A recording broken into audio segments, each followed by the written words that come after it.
Jesus. Hello, welcome to the Race for the Wool. How we doing, everybody? We all happy? We all good? We ready No, to because race? Ravs keeps going on about his balls. Ravs is saying No, mean it's his things. asshole. No, he keeps talking about his asshole. I mean, they're both so close together. Welcome to the Yogscast Race for the Wool featuring Ravs' asshole. Can we just rename it Rash World? That'd be easier. It's going great. We're doing You're good. on Team Wolf now, idiot. Race for the ass. Okay. We need you. There we Can go, I there see we go. Twitch chat, TJ? It's all locked up. I don't know where Twitch chat's gone. It's all right. So we're here. It's Saturday. back, We're all Harry. excited. It's going great. It's going great, guys. We've got some new teams. We've got some new people in here. Some first timers. Boba and Joe. How you feeling? Hello. I'm terrified. Yeah. We prefer to be recognized as Joba. We are one unit. Okay. Singular. Nice. I didn't give consent to this. One massive unit. That's fine. Why not Earlier on, Bojo? you told me it was one big BJ. Bojo. That's what you said. You were referring to yourselves as BJ earlier on, and we told you to change it. Fuck's Yeah, you sake. said that No. was something else. Now, One Harry, big BJ. Yes, Rythian. I love my team. My team is really cool. But I have a few questions.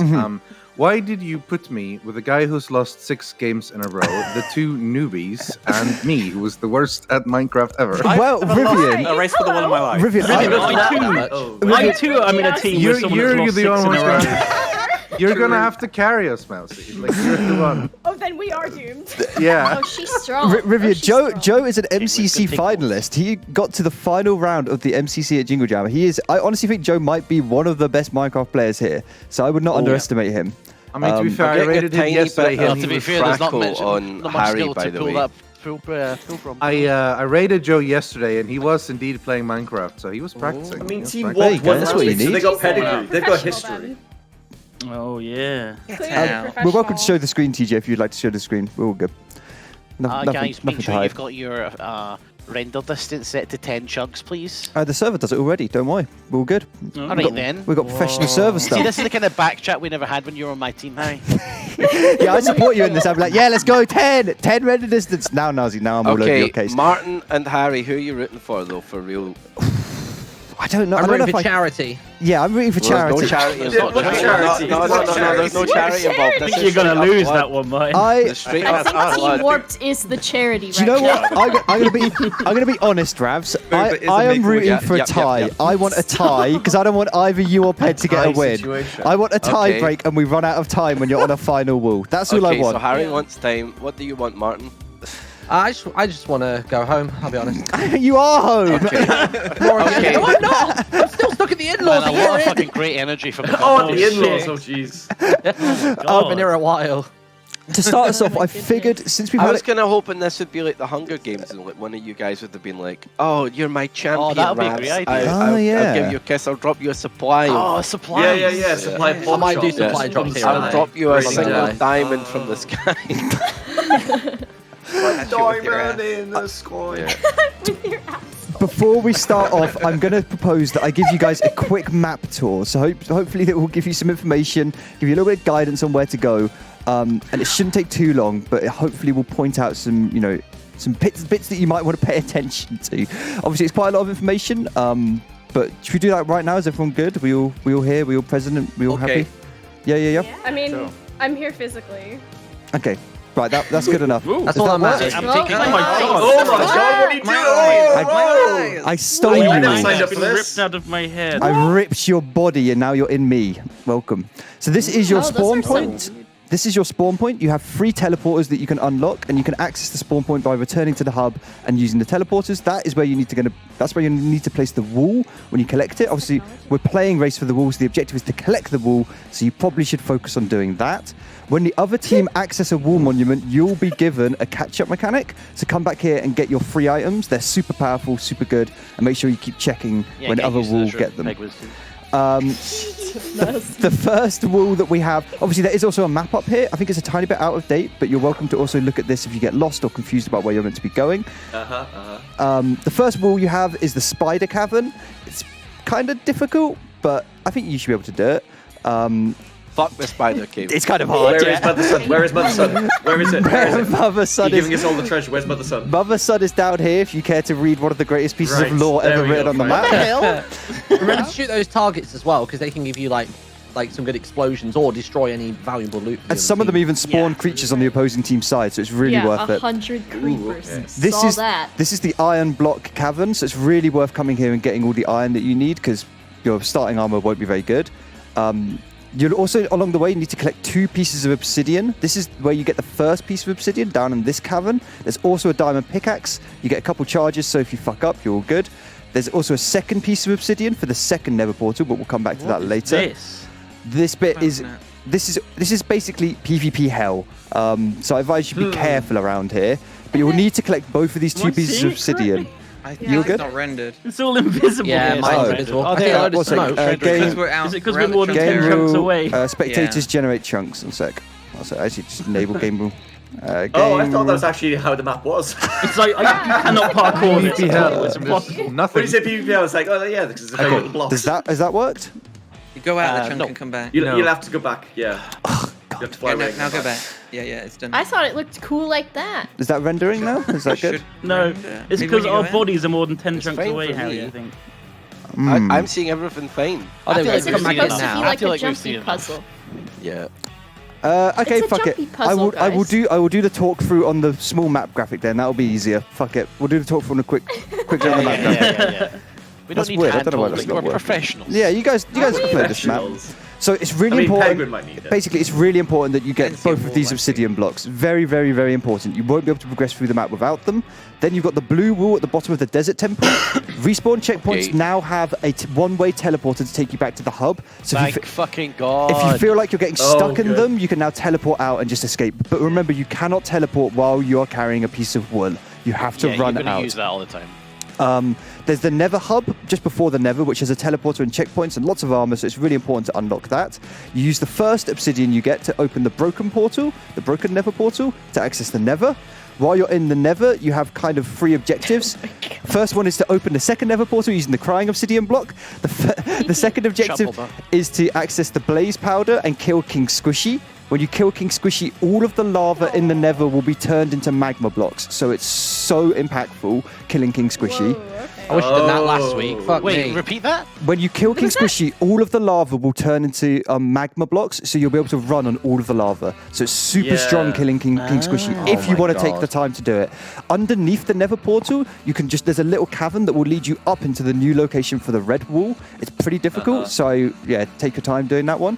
The second Nether portal opens up the stronghold. At the bottom of the first tower in the stronghold is a diamond vault to give you all your diamond needs. At the bottom of the second tower of the stronghold is the potion room, which will give you fire resistant potions. Skip. And fire resistant potions are pretty useful, but you can skip them if you want. There's also a respawn checkpoint. Then the third tower has enchantings at the bottom, and then access to the main room, which obviously now holds the yellow wall. You'll have to try and figure out how to get to that. That'll be fun. And then That looks like lava on top of cobwebs. That's lava on top of cobwebs. Why do you hate us? I do hate you all. And then there's ender pearls.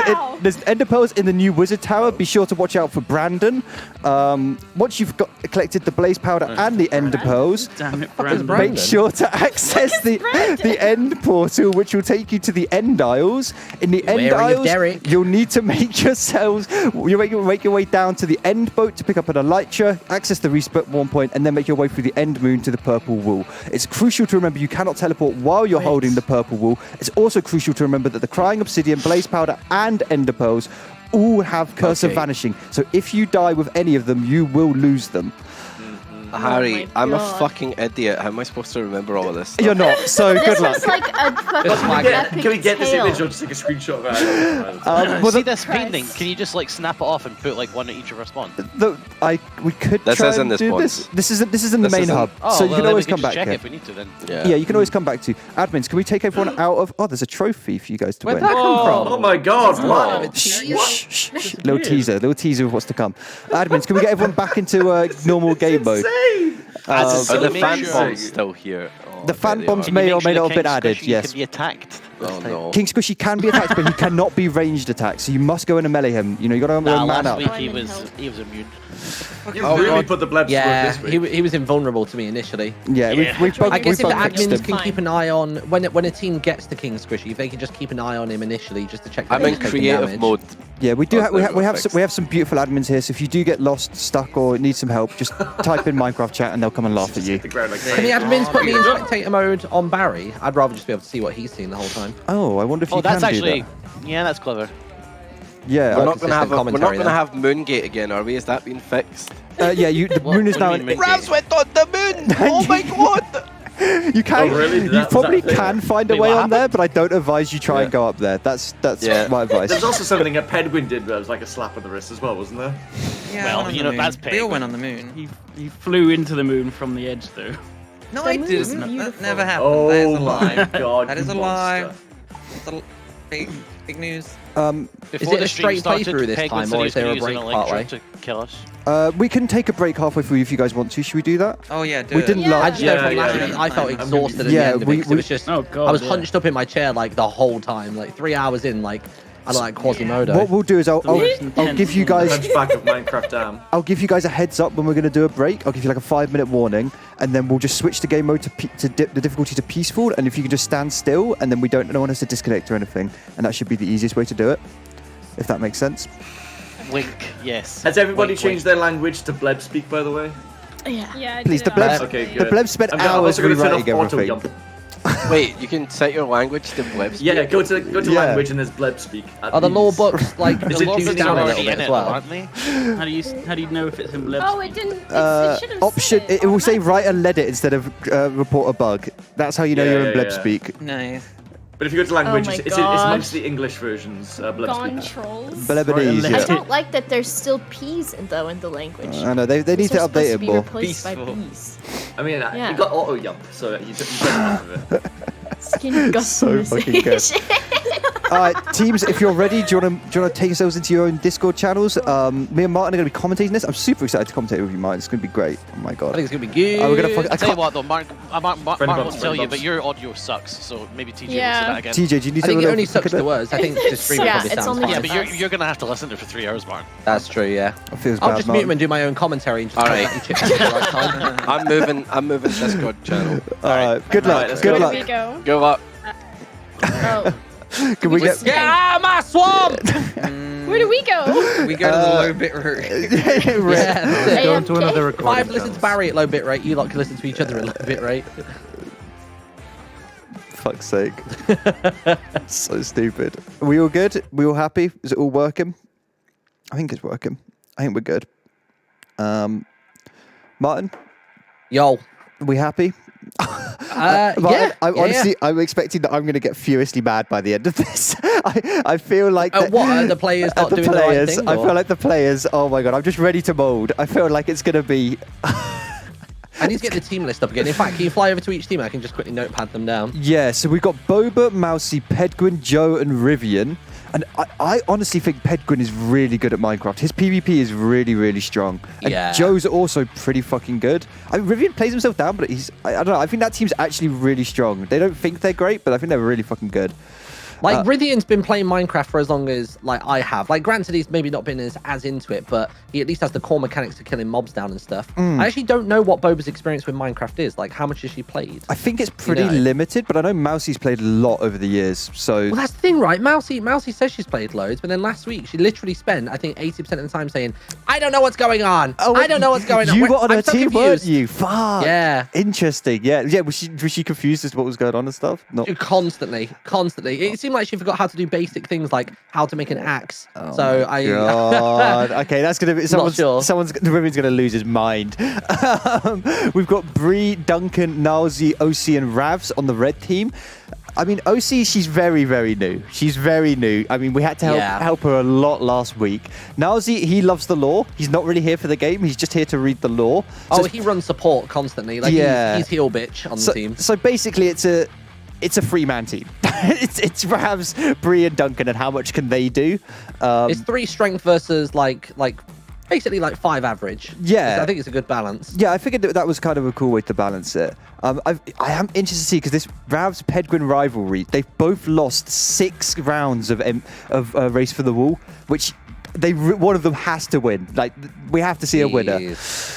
So I guess they're going to be hungry. I can't believe you've done the magma block thing. Like, I had such a horrific time in the Nether last week. For God. me, it was just apparently me and Duncan were exactly the same. It was we either never had a pickaxe or we ran out of blocks. And that was the only thing that held me back. So it's weird. I keep getting that complaint from plebs, but then we like go and check all of the chests that they've like half looted and they've left all the blocks there. So I think people just need to be careful emptying their inventories. You collect a lot of weird blocks when you're playing this game, and inventory management is actually really, really key. What were the changes made to the respawn rooms? Because I know there was discussions of maybe having more blocks in there or at least tool handles. I think we've added more blocks and stuff. I just want to quickly check, Martyn, when you're spectating me, are your chunks rendering as I'm flying down? Currently, yes. Okay. I'm as far as the desert area at the moment. Yeah, I'm just about to see the desert temple. Are you seeing just about to see it? No, it stops just before there. Okay. I guess what we'll do is I'll basically move myself to the end of the desert area, maybe. In fact, is there a command that I can force myself in and out of? You know what you can do? You can your camera. Wait. Can we? Let me ask. Can we unspec Martyn from me? What we can do is actually, if you just go game mode spectator, then you can just spectate. You can just press one. You can just. I will be in the player in that list. You know, there's like the spectator options. Yeah. Press shift, Martyn. Shift. Yeah, there you go. Cool. Just a thought, actually. I mean, do you want to follow one team and I follow the other, and then we just do you want me to stream my perspective to the studio? Yeah, if you can do that, that could be great. TJ, you good to take that? Martyn can stream his perspective to the studio if you want. Okay, cool. We'll have a look at. I can either beam it out of my OBS, or I can literally just stream into Discord, and then you can just screen grab. Oh, here we go. Here we go. 3, 2, 1,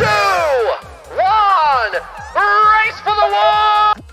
Oh my god, I forgot about the fucking voice effects. They're quality, Martyn. Oh my god, I love it. And they are straight out of the gate, folks. Headed straight over to the first bunch of chests. Ravs, Mousie, Liver Coffee known as Duncan, Osie, and finally Breeh catching up on the other side. And straight out of the gate, headed straight on in is Rythian, tackling the first spawner with his fist. Okay.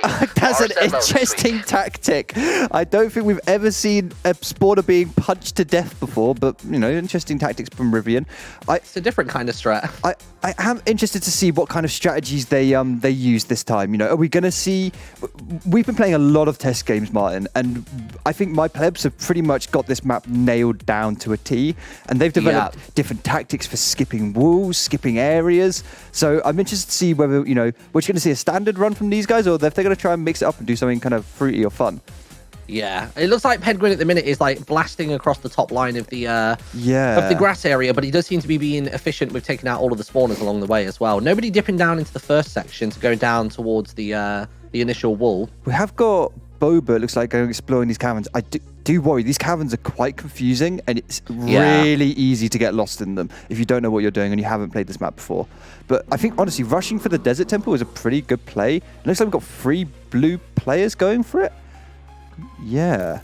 Well, somewhat. I think we got. Oh no, wait. God, yeah, Desert Temple. I can't even see them in my render distance right now.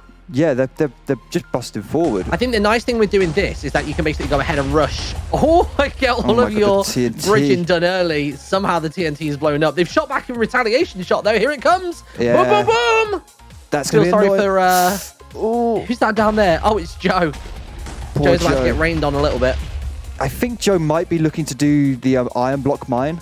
Get his team some armor, which is really valuable. You know, getting leather armor does basically nothing in Minecraft. You have to get better armor. It's just he's already tackling that spawner. To be fair, he's got all the iron in sight immediately. Oh, but no, he's got 2 Simpsons spawn on top of him though. He's doing all right though. One of them's caught in a cobweb, so it's not causing him too many griefs. Obviously, the thing that people need to know if they've not watched this before is we're playing with an honor system, and you're not allowed to create a bucket of water in order to traverse down there. So Joe's just going to drop and immediately die. Rip. First death of the game. Sorry, I was just trying to get ahead. I'm worried that Pedguin and stuff have really rushed. Where have they gone? Yeah, they're really, really pushing ahead, Martyn. They're nearly... Let's have a look. Oh, Christ, yeah, they're already down into the crevice. I think they're just nabbing their obsidian early by the looks of it. Yeah, because this second obsidian, this is a new addition to the map. So you now have to unlock the second nether portal. It's not just open by default now. You have to pick up this crying really obsidian. Cool. My only concern is they don't have the diamond pickaxe to get it. So they actually need the diamond pickaxe in order to loot the obsidian? Yeah, you have to break the obsidian. You have to actually pick up the pickaxe. But this is an amazing choke point to hold them, and Pedguin is really good at PvP. So, if they had Pedguin sat here, I don't see the red team ever getting through to the stronghold. You know, they're gonna have to commit multiple people. Yeah, there's gonna have to be like a 3v1 situation, just so like 2 can be cannon fodder and the other one can have a go. I mean, Joe dying on that first Obsidian pickup is actually pretty brutal because slowing down your team getting to the Nether is really, really bad. Have we got people going for the spider yet, or is everyone moving forward? I will have a swift teleport back over and have a quick look. Looks like we've got some people hanging around up here. Yeah. So it looks like at the minute Osie's sort of making a slow progression downwards. And looks like we've got Boba as well. Yeah. So maybe by slow progression, I mean she's barely 4 blocks beneath the surface right now. Like she's not doing bits currently. I mean, the green wall is kind of a wall you can pick up at any time because it's just at the start. Yeah. You don't have to do it, you know, straight away.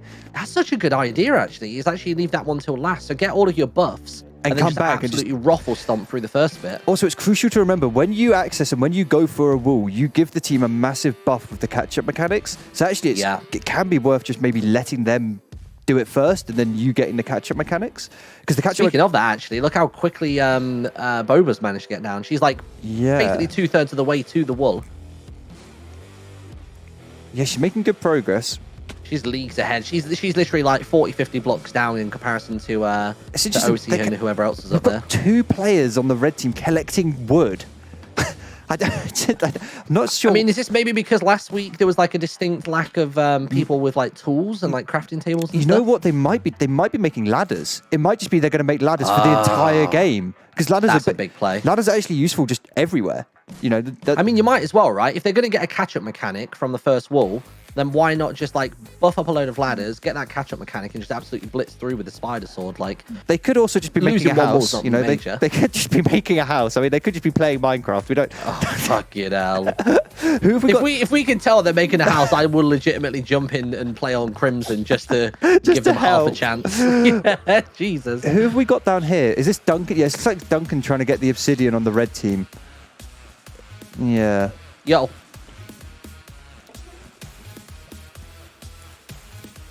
Oh, okay, cool.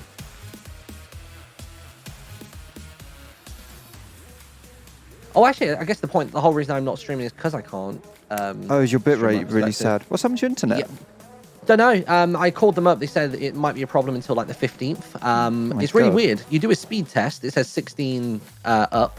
Yeah. I go to stream and I can't even achieve like 2 megabytes. That's like fucking shit. Literally no idea what's going on. But it is what it is. It's Pedguin. No, it's Mousie. Mousie is so far ahead.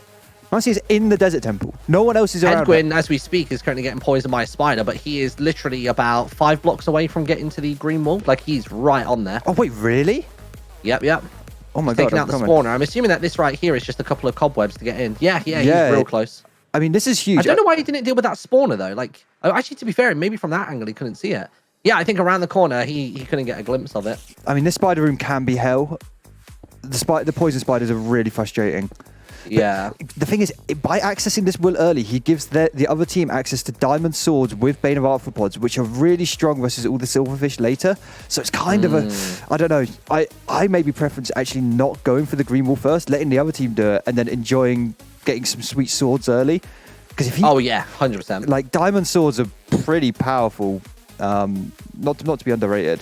Interesting. I mean, the blue team kind of feels very ahead right now, though, with Pedguin and Boba kind of accessing the green wall and Mousie super far ahead in the desert temple.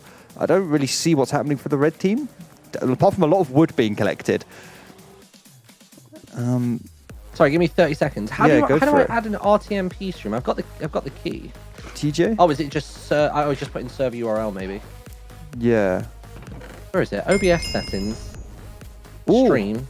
Crimson team with the Obsidian. Duncan. He's done it. Holy moly. Can he figure out how to get the pickaxe off the armor stand? Let's see. Let's see how long this takes him. Oh, come on. Come on, Duncan. Come on, Duncan. Please. There you go. He's got it. He's got the pickaxe.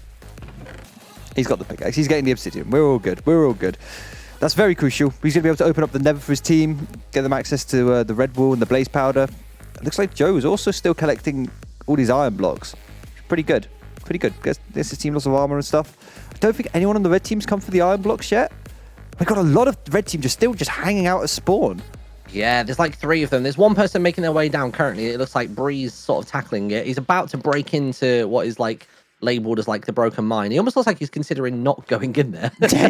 Oh, I see. He's recovering with some food. That's fine. Yeah, it's good to heal up. You got to heal up in Minecraft. Is Ped getting this wool out safely? Is he? Well, I don't know. So it looked like it was Rythian that got the wool out, but I think Rythian potentially died, unless he's actually been making a really solid ascent upwards and outwards. I guess we'll find out in about 10 seconds. He's just about to surface by the looks of it. Oh no, that's Joe at the top. My bad. Yeah, I think that's Joe crafting everyone some gear, which honestly is game winning.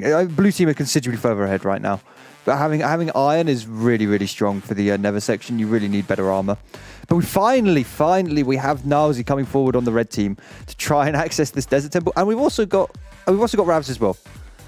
But man, accessing this Nether platform is kind of crucial. Like, it gives you just teleports, it gives you some armor, it gives you some more food, it lets you then start tackling the desert temple, it lets you then access the Nether.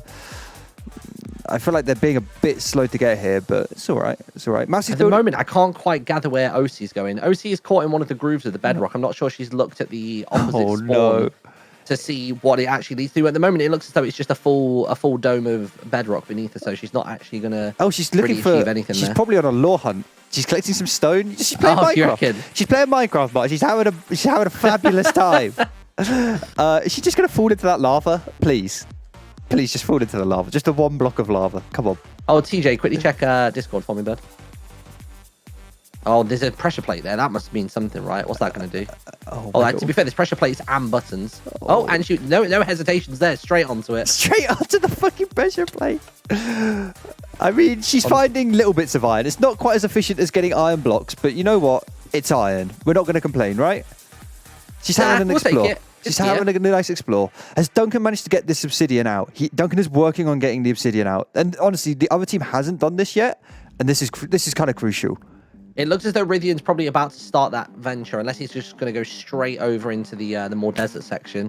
He seems to be chilling, but he's getting bowed by a skeleton, almost taken off, but skeleton makes his way down, and that is a very awkwardly placed block. Look at the vines and a ladder to keep him up, though. Yeah, I'm interested to see who accesses this Nether platform first. And also, it's really crucial the teams remember the piglin mechanics. Don't open chests and wear gold armor when you're around them. If you don't do that, they will swarm you and they will destroy you. And on these thin little barricades and jumping puzzles, I don't know, being hit by piglin is basically certain death. But it doesn't. Oh yeah, 100% straight out there. It looks like we've got one member. I think Mousie's been building some infrastructure, kind of helping her team, have nice paths around. And honestly, it's kind of crucial. Like, it's kind of crucial having someone on the team building nice paths for people to walk around on. You don't want people just randomly dying because they're falling off on bad paths. It's just going to end up dropping straight in. Yeah. How's Mousie looking? Because wasn't Mousie tackling the desert temple a moment ago? Yeah, she's building all the infrastructure. Whoa, there we go. Blue team finally cashing in that green wall. I'm assuming that was Pedguin that's just gone and slapped it in there. And what we can do is we can fly over to the red team's hub and check, have they accessed their catch-up mechanic? Because this is a really crucial one. They haven't yet. See, it has opened up, but they've not gone for it. I mean, this has only just happened a moment ago, though, right? No, it opens when you go to the wool chamber, not when you return the wool. So they've had access to it for a while. They need to not forget that, because it will make getting the green wool a piece of piss. Like anti-venom poison, like anti-venom potions, super shears, super diamond swords. They're going to be fine. We are seeing the blue team all grouped up getting iron armor. Like, Joe going to get all that iron is super impactful. Yeah, this is massively efficient. This is really, really good. Because that armor's going to last them ages as well. And even when it comes to sections like the Nether, just trying to block a little bit of extra incoming damage from those blazes is going to be iron armor is basically good enough for the entire map, to be honest. You don't even really need to upgrade to diamond unless you want to. Like, I think this is just so strong going for that early iron. We've still got some people on the red team in the spider caverns. Looks like they're just exploring around, grabbing loot.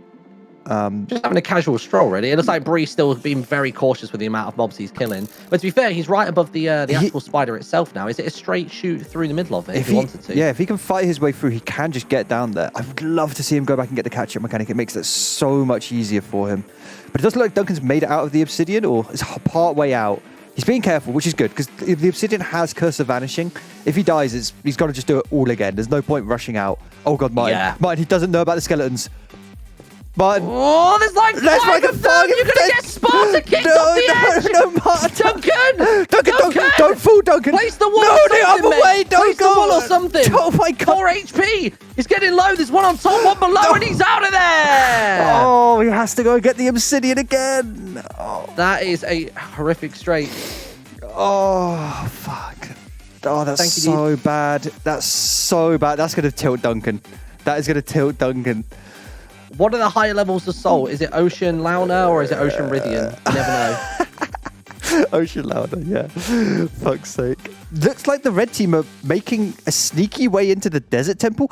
I don't know if they've even picked up this respawn point at the Nether platform. I don't know if either team has. They're going to try. I don't think they have. I think they're basically just sort of like progressing and working backwards, but not thinking about like the forward momentum that they need to carry the team through. Yeah, I mean, it feels like taking 10 seconds to just try and unlock that platform is really, really crucial. They're taking an interesting route in here. Yeah, interesting. Not too sure about this way. Yeah, of my getting stream's in. not going to be very good, TJ. So I'm just not going to bother. Yeah. In fact, can you guys relog on Discord? Because you're sounding choppy for me. Yeah, that's cool. We can relog. So, I think you might just need to do it like every sort of 10-15 minutes. Finally got Joe coming forward for the Desert Temple. Good to see blue players finally getting hit. Down here with Breeh. Got a bit of leather armor. They've got all those ladders, though. All that wood that Osie was working on before is actually now coming useful. Yeah, they're actually inside the giant widow spider, but Breeh is getting absolutely bombarded by every single, poisonous cave spider. It's not going to work well. There's a spawner right above their head that they're just not bothering to deal with. They're sort of just pushing past and going, but if they don't deal with it now, they're going to have to deal with it later on the return. Bree's falling deeper. You've got to just put torches down. You've got to put torches down. That's the way to deal with this room. Just got to light it up so they stop the spawns.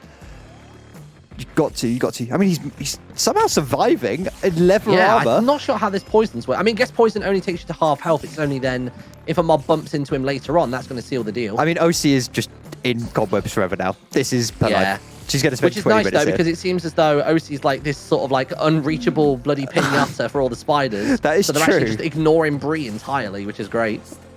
I mean, you know what? They're doing it. They're doing it, and it's going to happen. So I'm glad to see it. And I'm glad to see the ladder strat is paying off. Honestly, I've never seen anyone do that, and I kind of feel like it's ingenious. Looks like we've got 3 members of the blue team, though, being now committed to get the obsidian. I guess maybe they've seen Duncan fuck it up, and Duncan's back there mining another obsidian. Sadly hitting it. We've currently got Pedguin down here. It looks as though Pedguin's... Oh, I see. So what Pedguin's doing is he's basically trying to patch up the ladders, ones that are from the terrain and also the ones that they've created. And he's basically trying to make a straight shot for his return journey. But he's immediately shooting targets in the hopes of setting something off right next to Duncan. That could really mess up Duncan's initial part of trying to ascend back up. I think this is the creeper spawner target, Martyn. This one, every time you shoot it, it should spawn a creeper. Let's go. This isn't going to be good. Like, Duncan's noticed. He's like, oh shit, like, guys, I gotta go. I'm going the other way. Red team finally picking up the green wool as well. Let me have a little wander over and see who's got it. Osie's in there, Bree's in there. They're both grabbing a bunch of it. Best strat is to basically get a big pile of it. Yeah. If you're about to die, place it down in the world so you've got a slight checkpoint so you can get back a little bit sooner. That's certainly the strat. I mean, it's crucial they remember that, because if you don't do it and you have to return all the way back down, you just waste so much time.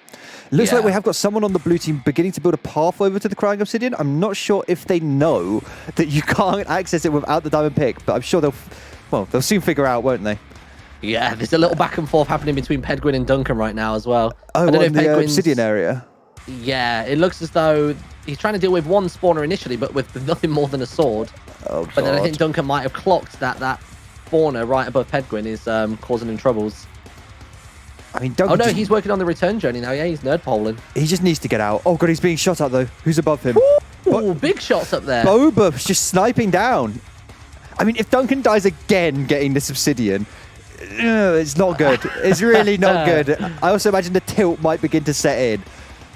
For a tilt to set in wool number 1, maybe number 2, is not a good start. No, I mean, I feel like that's probably what we're going to be looking at. We have still got Nilesy and Ravs. Maybe what their plan is, they're starting on the Desert Temple, and I think they might just be going for the respawn point in the Desert Temple. God, it's risky, though. They've got a long way to run if they die. Yeah. Breeh and Osie are now starting to realize the error of their ways. They're now like ascending upwards, and whenever they look vertical, they're just seeing nothing but spinning spawners above them. Oh my God. I can't imagine. I think they're at the thicker part of the woods there. They've got basically 3 layers of cobwebs left, and then they're basically in the clear to get a green wall cache in. And as long as they plant it before they die, it should be easy to pick it up back. Yeah. It's not as though there's anything particularly flammable around there. I am concerned. It looks like a lot of infrastructure is being built in the blue side desert temple, but again, not much progress being made towards this actual Nether platform. Maybe Boba and Mousie are finally going to take a look at it. I'm not sure though.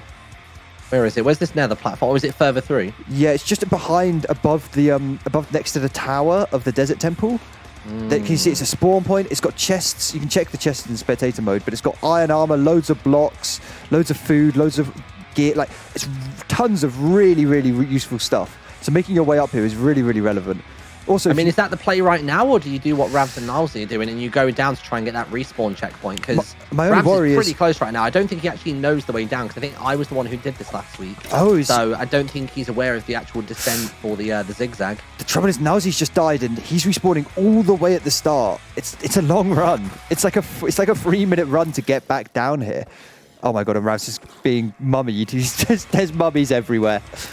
Yeah. We need to see Mousie and Boba basically get a quick glimpse over at the other side, because if they can see that someone's struggling on that side, there are target blocks for days, whether that's explosions, whether that's what's inside of this one. Yeah, just dispensers with mobs. Yeah, you can really make their life hell. Equally, Ravs isn't backed into a corner now. His sword is completely gone. He's just literally down to a bow and a shield, but he can't ever use both at the same time unless he dehands the bow. Oh my god. And he's just... Have they even managed to deal with the spawners, or more spawning? They've managed to deal with a few spawners, but I think it looks as though one of these dispensers have actually been used up. Oh god. I mean, it's a valiant effort. Ravs just needs to build over, break the block, and then just basically chill out. Yeah, I think he needs his buddy Nilesy to return. Equally, this is the pain I guess we're seeing of them not collecting iron on this side. He doesn't have iron armor. He doesn't have an iron sword. He doesn't have an iron pickaxe. I mean, this is the punishment you get. Look at him. You can see him inspecting every single piece of dispensary. We have got the obsidian from the blue team. Hopefully that's Pedguin with the pickaxe. Yeah. Hopefully Pedguin can figure out how to get the pickaxe off the armor stand. Nice. Okay, has Duncan managed to make it his way out? He has! He's been up and about for a while now. He had a really slow ascent back up into the mineshaft area. It's quite awkward to nerd pole, and there's a lot of skeletons that shoot you while you're nerd poling, so you've got to be really careful. I wonder where he is. He's back at spawn. I'd love to see Duncan be the one to push forward to the Nether platform and open the Nether and get that teleportation ready for his team, because neither team having the Nether open. Jeez, we're 20 minutes in and there's no one even close to the Nether platform yet. There we go. Down goes the Crimson team wall. Now Osie's finally looking inside the chest. She'll hopefully relate to the team that catch-up mechanic is somewhat useless now, but those diamond swords will still come in handy at the later points, and the shields as well, to be honest. Bane of Octopus works on silverfish, and there are a lot of silverfish in the stronghold section of the map, so it one-shots them. It's super strong. I really hope they give those swords out and actually use them, and don't just forget about them, which is, it happens. We've certainly seen it happen. People forget about catch-up mechanics. It looks like 2 out of 5 of them are just sort of chilling there right now. Boba and Mousie, this is the punishment. Nilesy and Ravs haven't unlocked the respawn point on the Nether platform. They're running back from spawn, and Boba and Mousie are kind of catching up. They're on the first layer of the desert temple. I don't know. And Nilesy's still going straight back down with like 0 hesitations as well. Yeah. Oh, God. But it looks as though Ravs literally just this moment has managed to step in. He's nabbed the respawn point, which is good. And it looks as though he can now return to spawn if he wanted to, but obviously that's now a one-way system, which means if he leaves the temple via the one-way system to go back to spawn, to get respawn catch-up mechanics or anything like that, then he's got to do the whole trek back. If I was him, I'd stick in this desert now. Yeah, I think he's get through to the end of the temple. He's kind of committed now. He has to do this. And remember, you can't use that to teleport out with the wall, so they have to build some kind of infrastructure to clear out the spawners to make it easy for them to come back out with the wall when they get it.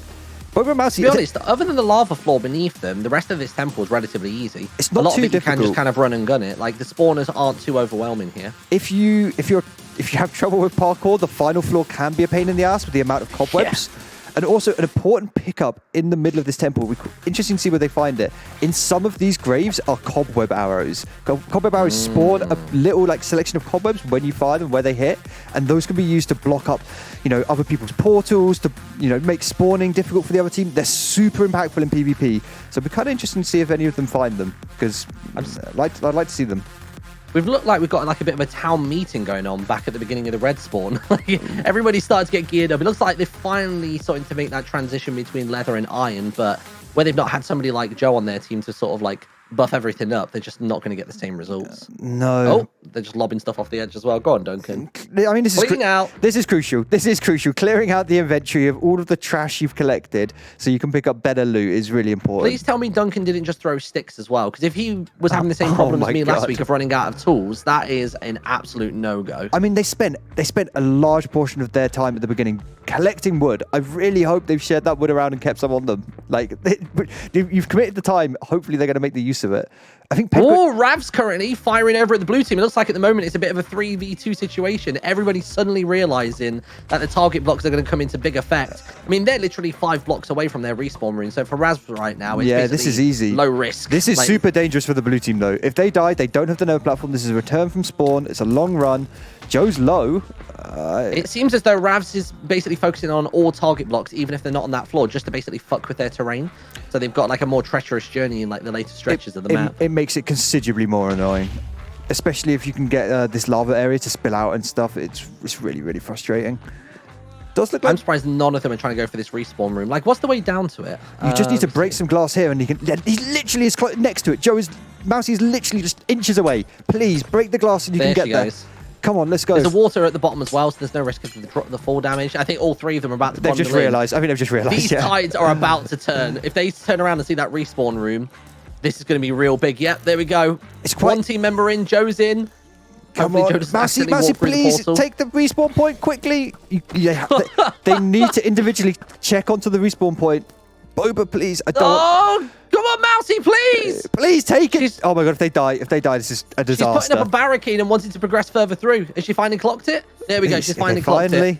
Boba's chilling. She's going to drop. I'm sure Mousie will have vocally declared what's there. There we go. Now this has suddenly changed. Suddenly now these guys are in trouble. It's a 3v2 situation now rather than 2 and a sketchy 3. It's kind of interesting though, because it's now the question of, was it the play to commit 3 people to the desert temple? Do you need to do it with 2? Because now they've wrapped up, they've set their spawns, they've wrapped up 3 people doing this temple. That means the other team potentially, if they can do it with just 2 people as quick, they can make more progress in the map. This is true, but at the minute, I can't really ascertain what Rythian and Pedguin are currently doing. It looks as though they're wanting to ascend upwards to the platform above. I think Pedguin is bringing in the obsidian. I think Pedguin got the first obsidian, and I think he's looking to now unlock the nether. It's really crucial they remember the golden armor rule. It looks like they have got some golden armor on Pedguin, and some golden armor on Rythian. Okay, they looks like they'll be okay. They've got legs and boots. They're looking pretty good. Problem is the way they're doing a nerd poll here. Like, if you've not got any kind of like ground to try and catch up on, like they've kind of got a lead here, make a staircase. Don't do nerd poles, because otherwise your teammates are going to have to struggle to catch up with you later on. Like, yes, they've got quite a few ladders, but they're clearly not placing them everywhere. Like, the amount of blue glass they've just used with 0 ladders means the rest of their team have got to play catch up later on, and they're just going to struggle at that choke point. Oh, please, I really want them to get this spawn point. Please, it's so impactful. I mean, this is huge. This puts the blue team considerably further ahead if they can do this. I mean, we do actually have Breeh pretty close behind. I don't know if Breeh has the obsidian. But I wish you could right-click on the players to like check their inventory. That would be so good. Yeah, Duncan is going for the second obsidian, so they're going to have both obsidians way before the other team. Oh! Pedguin's just fallen. Rip. Pedguin got caught by a trap.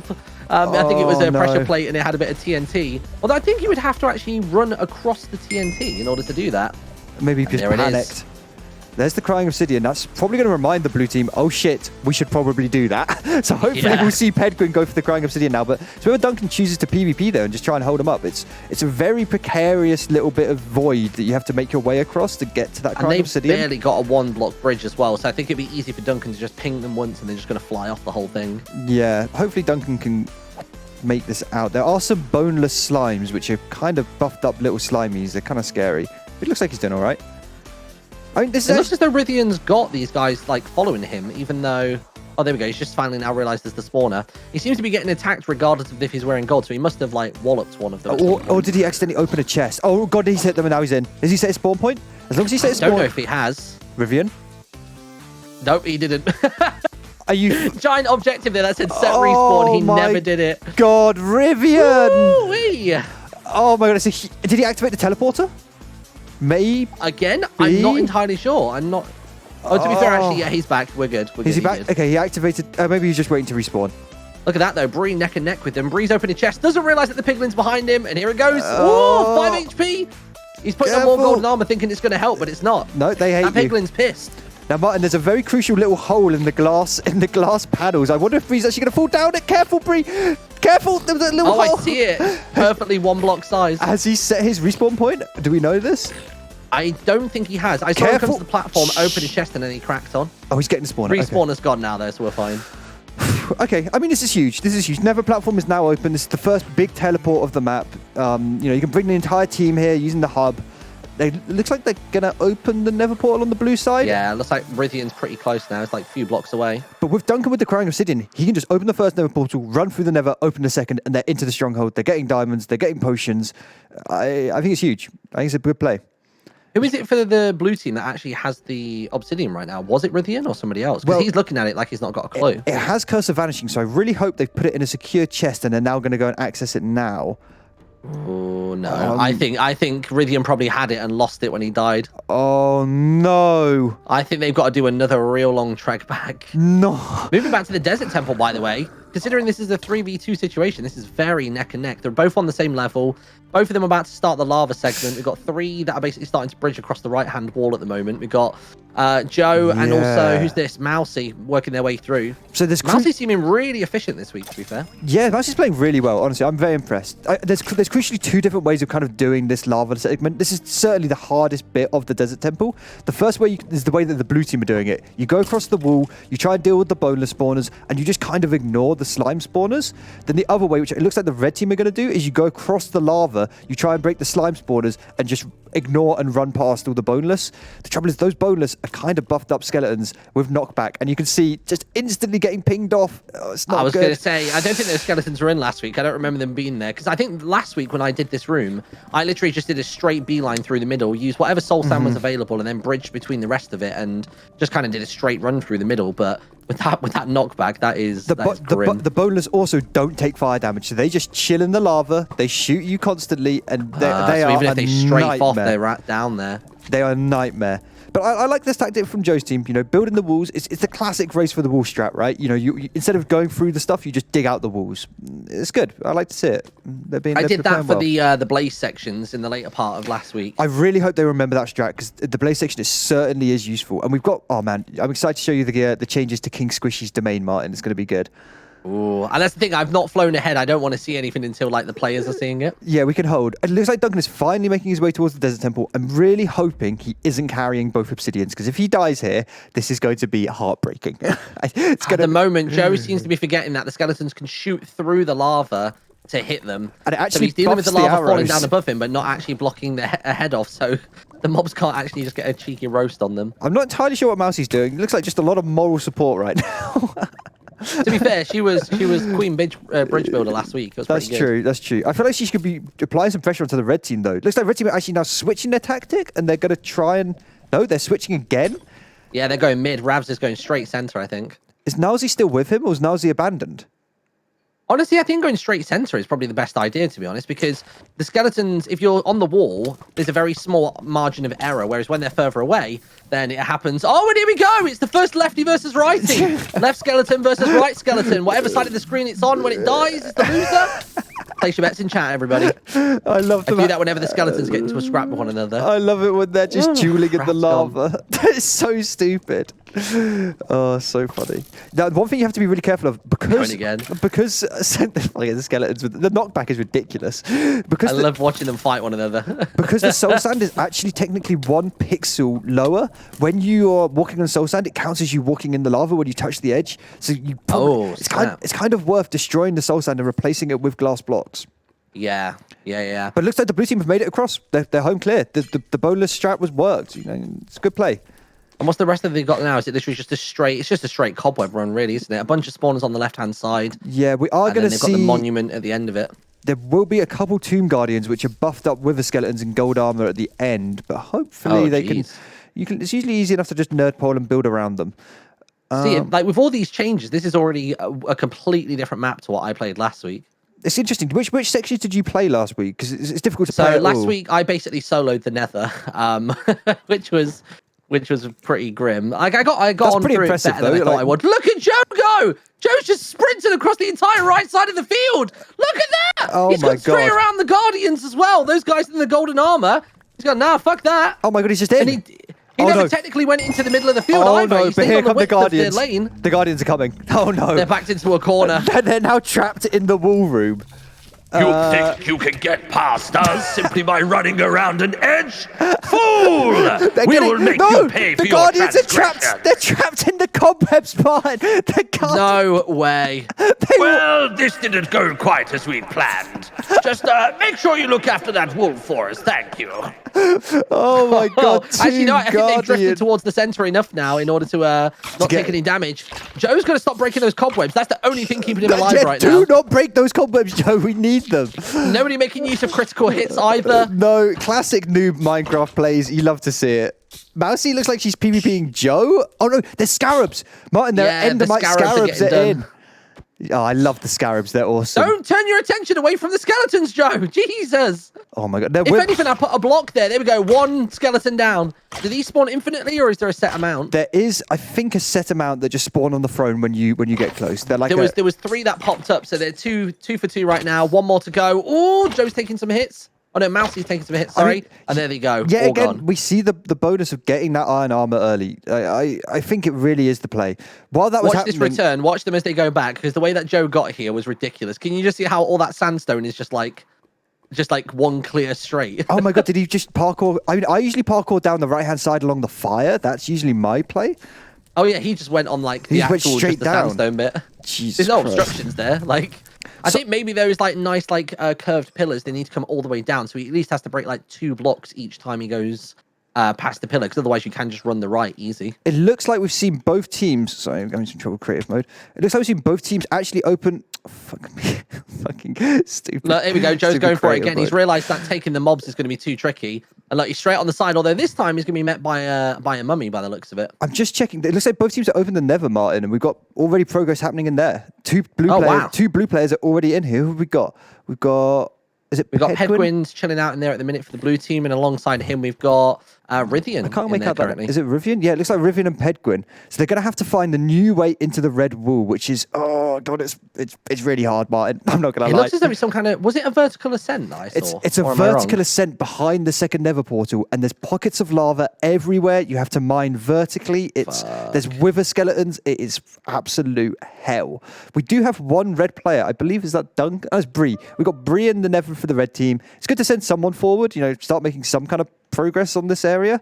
I'll be interested to see how what kind of strategies we see. There's different plays. You can skip different bits of the Nether. You can aim to just unlock the next Nether portal and go to the stronghold. I don't know. Maybe they're just gonna have a play It looks like around. Bree's being very mindful of the spawners around, but he just keeps missing loads of them that are like directly beneath his feet. It almost looks as though he's running around with his camera high up, and now he's trying to take some pop shots. For a target. Yeah, I don't know what that target's going to do, other than maybe piss off the pigman, but it would only annoy them against him. Yeah, if he doesn't want to accidentally shoot a pigman and just create himself with a load of issues. I don't know if that's the play. It looks as though Pedguin died earlier on, so Rythian's now having to try and finish this final straight at the moment. I mean, if I was them on this section, I think last week I tried to block off a couple of the lava shoots. Yeah. Just to get a nice like a nice clean straight afterwards. It's crucial to remove these magma spawners. These slimes, it makes it impossible. You have to get rid of the magma spawners here. And there is a sneaky... These guys attacking Rythian regardless, though. Look, bam, 1 shot, dead. So those are the Goksuckers, Martyn, nicely named. So nice. We've got 2 options to get through the bastion here. There's a small skip area you can take to go through the middle. Can you see, just below the basalt?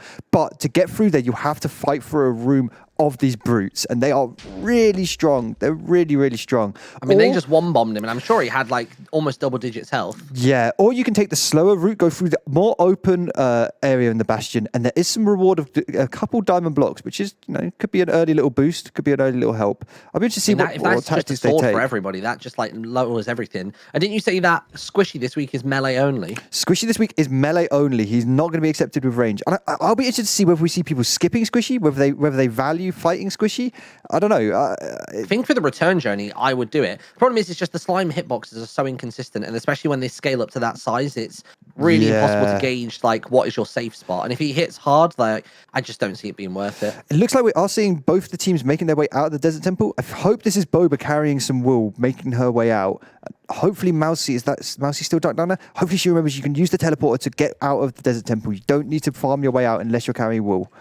Also, the red team working their way through the magma, nearly there. Nilesy and Ravs are having a bit of a terrible time. I don't think they've reset a little bit too far currently. I just don't think they realise the soul sand mechanic that when you're standing on soul sand, it counts as you standing on the lava, and they're just taking so much lava damage. And also the slowing as well. I think they're trying to do their usual like bridge building and maybe like minimal bits of parkour, but soul sand reduces that speed. It means that your jumping just doesn't really work. And they've got so many bloodless chilling out in the goddamn lava. Oh, it's not good. This is a slow Desert Temple for them. But, both teams are in the Nether. Blue team are just now picking up from with Pedguin the Crying Obsidian. So they're both going to be able to access the Stronghold when they access the second Nether portal. I don't know. It feels kind of close, actually. It feels closer than I thought it was. It doesn't feel like any team's running away with it just yet. I think Boba's just a little bit confused inside the Desert Temple. If she does have the wool, I think she's just trying to figure out which way is home. And currently, she's running straight towards the Nether portal. If she thinks that she can teleport to get back to spawn, that could be the wool gone. Yeah. Oh. Have we seen Joe? Is Joe running down the length? Where's Joe gone? I can't see him. Let me see. Joe currently is at the foot of the Nether portal by the looks of it. It's an interesting play from Joe. I'm not certain what he's doing down here. Does he know that there's a... He's breaking the cool scenery. He's just doing it just to destroy the artistry. He's a quirky guy, isn't he? This is him being all Art Deco. I mean, does he know about a secret chest that I don't know about? It's a really interesting play, Martyn. That's all I'm going to do. Right, admins next week. A chest needs to be in there. We've got to add we need to add the quirky Joe lore right to the bottom of this cauldron. I mean, I hope he isn't the one carrying the wool for the team, because this is a lot of time waste. Look at it. I'm going to switch back over and take a look at what's going on in the Nether, because I imagine they're probably both trying to tackle the basalt area right now. Yeah, probably, yeah. Let's have a look. Where are we at? Oh, no, I don't see... Yeah, currently Rythian's starting to make a forward straight. I think he's about to go knock on the door again of the pigmen. He's probably learned as well that they're going to attack him regardless of having golden armor on, so I think he might go for like a range strategy just at the beginning. I don't know. He's wearing full gold. Maybe he hasn't realized that the brutes don't care. The brutes just hate you no matter what. That's why they are rightfully named the Goksuckers. They are the worst people in the world. Jesus, they are so bad, man. I hate them. I kind of want to see a Bastion skip. I want to see a Bastion skip. There's lots of different ways to mine through here. There's lots of different ways to do this. I really, really, really, really want to see a Bastion skip. He's not going to do it, though. He's really charging towards them, though, whilst on fire. God, what are you thinking, Rythian? One shot and you're gone. Rythian, they hate you. One shot and you're gone. No. Look at that. No. 11 HP out the gate. There's one behind you. Oh, my God. And he's wow. All of them died all of a sudden. We've got a optimizing thing on, so it removes mobs if no one's in 100 block so radius. If there's no players nearby, then it... Oh, sick. Yeah, that helps reduce the lag a lot, so that's why... So if you see mobs randomly dying, that's why. It's because no one's in 100 block radius on their side. Oh, there we go. Return of the light blue wool, which means we get an unlock for the Crimson team. Who was that returned it? Was it Joe? No, it wasn't Joe, because Joe was in the cauldron. Oh, it looks like it was Boba. Boba returned it. Good work. Have the Crimson team taken... So what's the skip looking like for the other team then? Let's have a look. Crimson so we've got golden apples, a some, smite, 5 swords, some soul speed. That'd be good for the soul sand running. I mean, they should really come and take this diamond sword. Like, diamond swords are not to be just left in chests. You need to take them and use them. I don't know if either team is aware that the catch-up mechanic kicks in when someone gets the wool as opposed to cashes it in. Like, is it worth saying in the game chat, reminding them? Yeah, I'll give them a reminder. Catch-up mechanics trigger when the opposing team accesses the wool. What is it? Wool. The wool area, not when they. Oh God, I'm the worst at typing, Martyn. I'm sorry. When they return. Fine. We'll just fire you. It's fire me. Just fucking fire me. So I mean, technically, actually, with the Crying Obsidian got, and I think the blue team are completely done with this first segment. I mean, that's it. Yeah, I think they're ready to progress onwards towards the red wool. Which having now 5 players committed into the Nether, it's kind of huge. Like, the Nether is not huge, and having 5 players here, all helping, all building, all destroying spawners, all fighting mobs. I hope we'll see some fast progress through here. And having all of those bodies as well to confuse the AI of King Squishy as well is going to help out massively. It does mean potentially, however, though, that they're going to be playing tennis with it. Like they're going to be basically pushing Squishy into one another potentially. Yeah. Which could be more trouble than gains, really. Nilesy and Ravs finally have made it to the blue wall. I mean, they have been in this desert temple longer than the blue team. It's not great, but they're here. It was previously a 3v2 and they've just basically doubled up. Looks like Duncan's about to get bopped by the final. Oh, the Gogsucker got pushed back though. I don't think he realizes just quite how much damage it does. Although to be fair, earlier on, they only had golden armor on, so 11 hearts was doable. He's got 9 hearts. I don't know how much the Gok's going to hit him for if he manages to get him, but here he's holding it off at arm's length. Oh my god, this is so close. Good work. There we go, it's gone. They have to remove these spawners though, because they're just going to keep coming back. They have to. Hopefully, one of them realizes how the brute mechanic works in this game, and you can't just put on golden armor. There is no way to make friends with those guys with axes. They don't like you. I don't think they know that either. I didn't even know that, to be honest. Also, it's crucial to remember that when you do attack a brute, even if it attacks you, that will annoy all of the rest of the piglings. So they're a complete nightmare. You have to remove. Look at this blue team right now. Look, the entire blue team has now come up, and they're barely 20 blocks behind the other team, where they've only got 3 people who aren't entirely sure how to basically drop down this final bastion. I'd like to see a bit more infrastructure be built in this battle section for the blue team. You got a lot of people here. Build a simple highway. You know, make an easy way for everyone to get around. Everyone's parkouring. You need to make infrastructure though. Like if everything's going to turn to magma, maybe they're thinking, well, that's true. Like, we're just going to go for it. That might be revealing that they want to kill Squishy later. Yeah. Here we go. Rythian finally learning on the 3rd time round that he wants to go over the top of them instead. Interesting. Is Joe going to notice the bastion skip below him? He's right there. He's right next to it. It is hard to get through that section. But it looks like they're going for the diamond blocks on the red team. Oh, Duncan, please. Duncan, please mine the diamond blocks. Please. Duncan, you're right next to them. He's just trying to survive. He's so adamant on killing the other team that he's not even noticing the giant magma block in his peripheral. He's been knocked off for 3. He's into the lava as well. And there you go. Rest in pieces. There's your warm night blanket and your hot water bottle. You're dead, son. Get out. He didn't even collect a single diamond block for the team. The red team's getting massacred by these Gogsuckers. It's absolute disaster. Ravs has got skeletons behind him, piglings above him, brutes below him, magma cubes as well. I mean, he needs team support. And Ravs is trying to do some like tricky parkour on singular blocks, but he's putting himself on the outside. He takes out one of the spawners, but the knockback from the bow just sends him straight into the lava. He's going to burn for 7, and that's probably going to be the end of him. He could probably take out a spawner just before he drops. And that's important. It's important to get these spawners removed. You know, it helps it next time. It is all valuable. It makes these deaths not in vain. Blue team like a unit though. All of them. Look, all of them. It's never. I can't believe it. A 5-man never. I've never seen it. It's great. Working beautifully as a team. It's literally the polar opposite to me last week. yeah, the solo Martyn versus the 5-man. So where is the red team? What do we think is holding up the red team? Are we still getting... I guess we've still got Nilesy and Ravs stuck in this desert temple. Let's have a little nosy. Red team is... I mean, we know where Breeh is. Breeh was down there basically working through it. I think Breeh was actually about to start mining the diamonds as well, which was pretty good. You know what? I think Ravs and Nilesy... Oh, no, here they are. Okay, they're nearly out. They've nearly made it out of the desert temple. And that means 2 more players in the nether for the red team. And that means we maybe might get a 5-man commit soon. I'm just checking to see if there's any other red players. Way too late though, isn't it? I mean, I just worry about how much progress the blue team will have made during this time. Yeah. You know, there's a big lead here if they can capitalize on it. I don't like the speed at which they're doing it. They're doing it slowly and steadily, but I feel like you've got 5 people here. You need to just be busting moves. Do they have the respawn room yet, though, for the nether? Maybe that's what's making them a little bit more cautious. So, interestingly enough, we actually removed the respawn room for the nether. There is no respawn room. You either what the hell is wrong with you? You either come in from the desert temple or you unlock the stronghold teleport. So, that's why building... I hate you so much. Building infrastructure in this nether section is really important. Also, we've got to remember the curse, the Crying Obsidian has Curse of Vanishing. So if they die with this Crying Obsidian to finish this nether portal, oh my god, it's going to be such a big time waste. Yeah.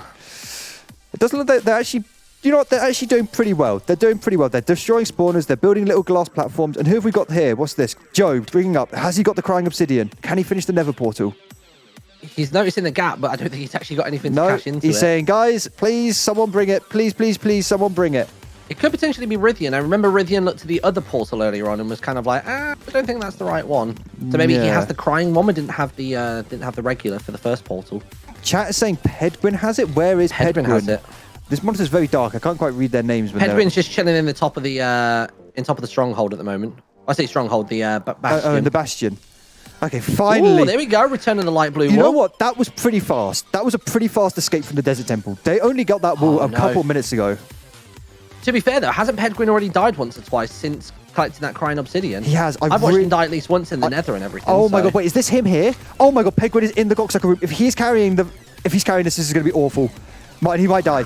He might die. He's probably trying to hold off on any damage that he's going to take right now, and now he's decided to go for the sprint. He's got gaps of lava. Here we go. Parkour to the end, my dude. 7 HP. One tag of the lava, and it's going to take you out. This is got to be mindful of the magma blocks. There's a massive magma cube in his way. The team's going to clear it. He's just blocking him. He's blocking himself in. Thank Good job. God. Good job. This would be an absolute disaster if he lost this. Those Gox have got a pretty straight route around the side, though. They've got to be mindful that they might take the risk of running through the lava. Here come the boys. Here they come, Martyn. Oh my god, there's so many. Cavalry, here we go! Oh, look at the AI stick of shit, and it's going for a 2-block deep gap roll. They're going across the 1 block. They have gotten off very, very lucky there. Running past the magma cube, following Rythian. Second portal's about to cash in. He's got to get that block in hand and just slap it in ASAP before he dies. This is huge. There it is. Portal number 2 is completed. Portal is open. Oh my god. Stronghold unlocked. Where are we at with the red team? The red team is still trying to fight through this bastion layer. Oh, but they are catching up. I'd love to see a bastion from them. You right? Why would he jump off there? What happened? He jumped off like before even going towards the... There's literally a respawner right there. Why did Pedguin just launch himself off? Oh my god. It looked like a purposeful launch off. I don't understand. They do call him Pedguin Pega. He is a Bebega. Oh my god. But it's fine. It's fine. The team is here. They'll unlock the respawn. They'll unlock the teleport, Martyn. Here we go. There we go. Pedguin's already in. We're all good.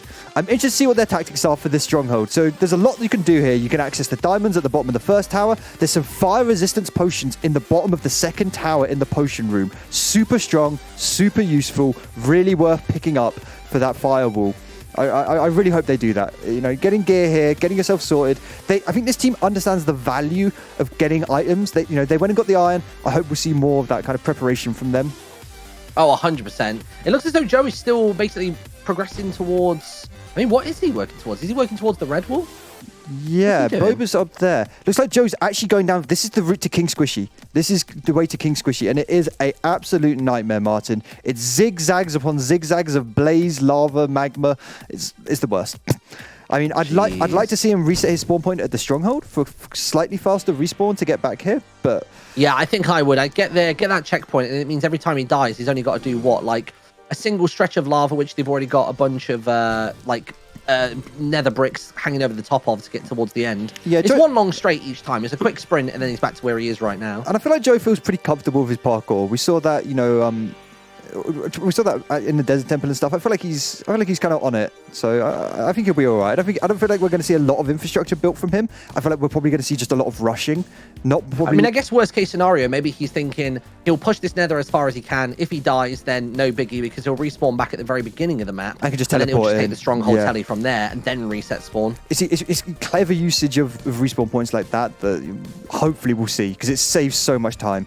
We are finally seeing, though, it looks like an all team push by the red team to do this nether. I think they must realize they're behind. They've seen the pop about the stronghold, and it's not good. They've got to get through this bastion, because it has caused them absolute hell. Oh, I'm really hoping that they've finally gone back and picked up the catch-up mechanics, because they must have a ton of like fire resist potions at this point, which forget about the magma later on. Like, you can run across that and take a little singe, but the falling lava right now is going to be what really sort of like takes them out of the situation. Yeah, it looks like the blue team in the stronghold are beginning to work towards getting those diamonds. I'm not sure what that sound was. Was there a weird sound? There's a battle going on between Boba and Nilesy, but I don't think Boba realizes that when she squared up towards Nilesy with the bow and arrow, that she pissed off an Enderman in the process, and he's now basically hunting her down. Oh no! Not only has she got to try and do parkour to get around, but you can see, look, that Enderman isn't going to give on up. Her tail. It's a coming. Don't go to a chest. Don't open chest. Also, don't open chest. Or he's just really excited about just showing off the grass block that it's got. He's got a cute glass. Oh my god, she's got 34 HP. She's golden appled up. Oh no, she's falling directly to lava. That couldn't have gone worse. Oh no. Oh my god, she doesn't know about the Enderman. Don't tell her. She doesn't know.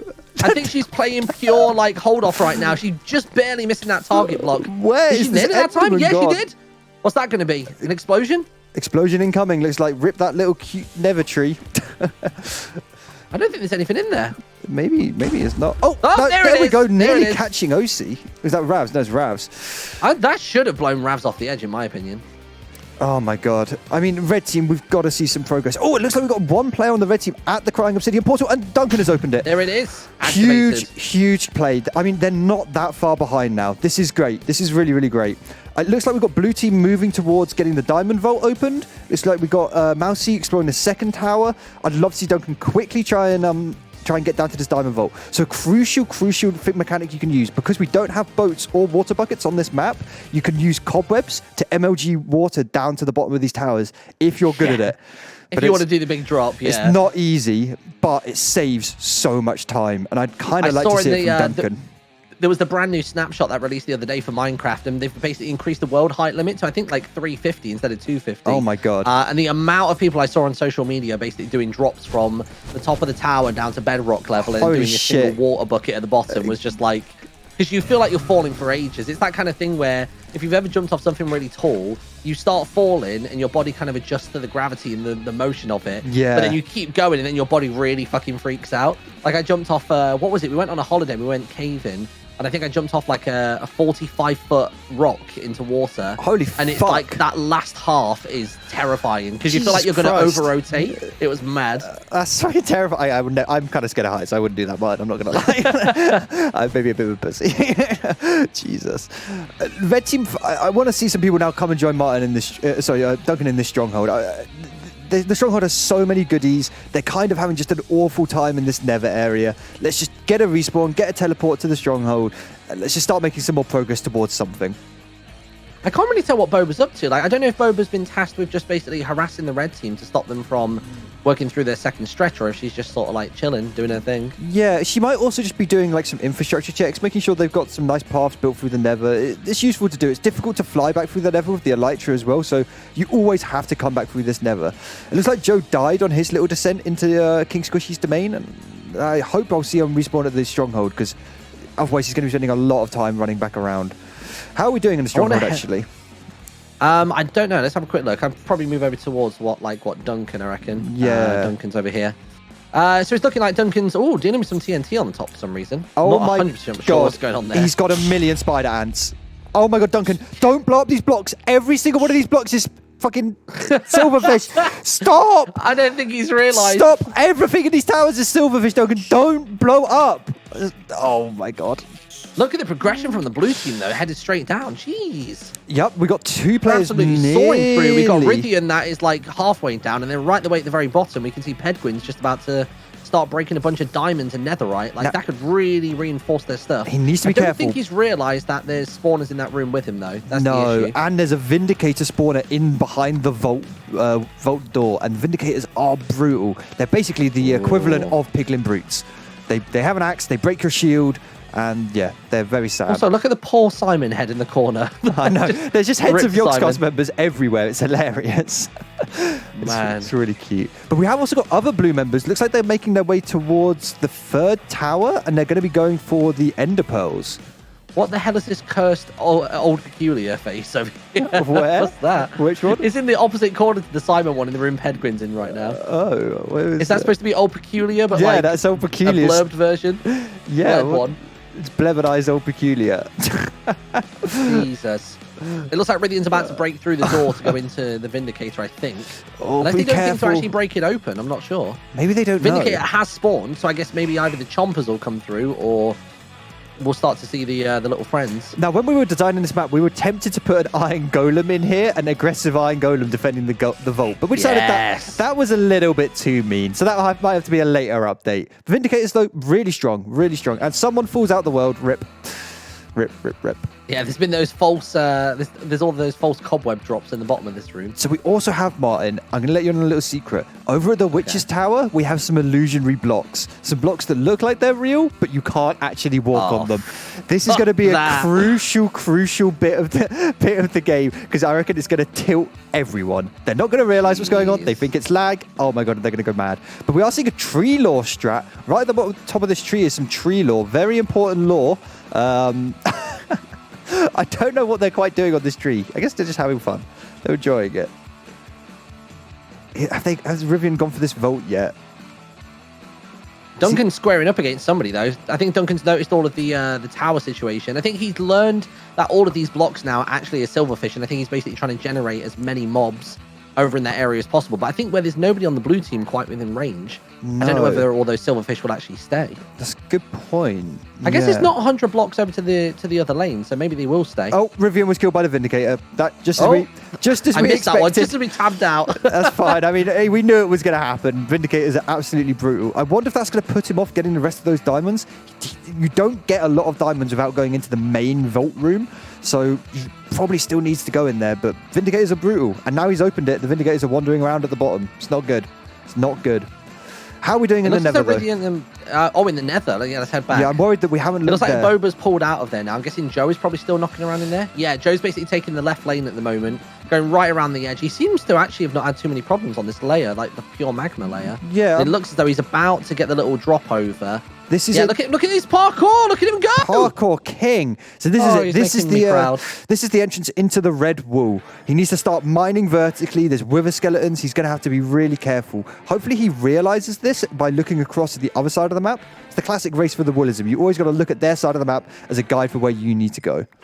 To be fair, though, there's quite a lot of assistant staircasing for this first section of the red wall. Yeah, I don't think he needs to worry too much. Look at him, though. He's collecting blocks as he goes. He knows he's got so much more foresight as a player than I have, and I've played Minecraft probably like triple the amount of time. Probably more than that. But we do also have Nilesy on the other side. Nilesy is also in this bottom section of the red wall.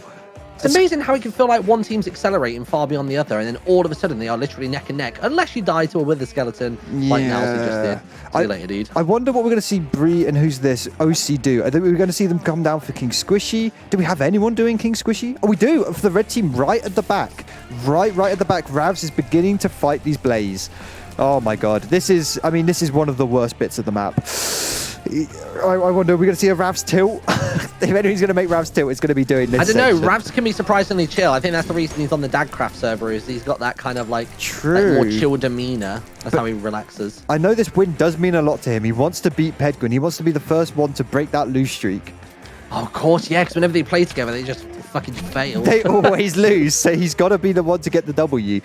It's difficult to tell right now who's actually ahead, which is good. I like that. I like that we're kind of unsure. It's quite neck and neck. I'm not really sure what Joe's up to. Joe's just kind of chilling in here. He seems to be making a very gentle staircase. I think he's trying not to rely too much on the natural terrain around him. Does he have another pickaxe? He does, thank God. Whew. I mean, the trouble is, if you take this area slowly, you give these spawners opportunities to charge up and begin spawning. There is a reason to hurry through. You just don't want to let these caverns get filled with mobs. And there we go. Look, wither skeletons are already spawning. He doesn't know.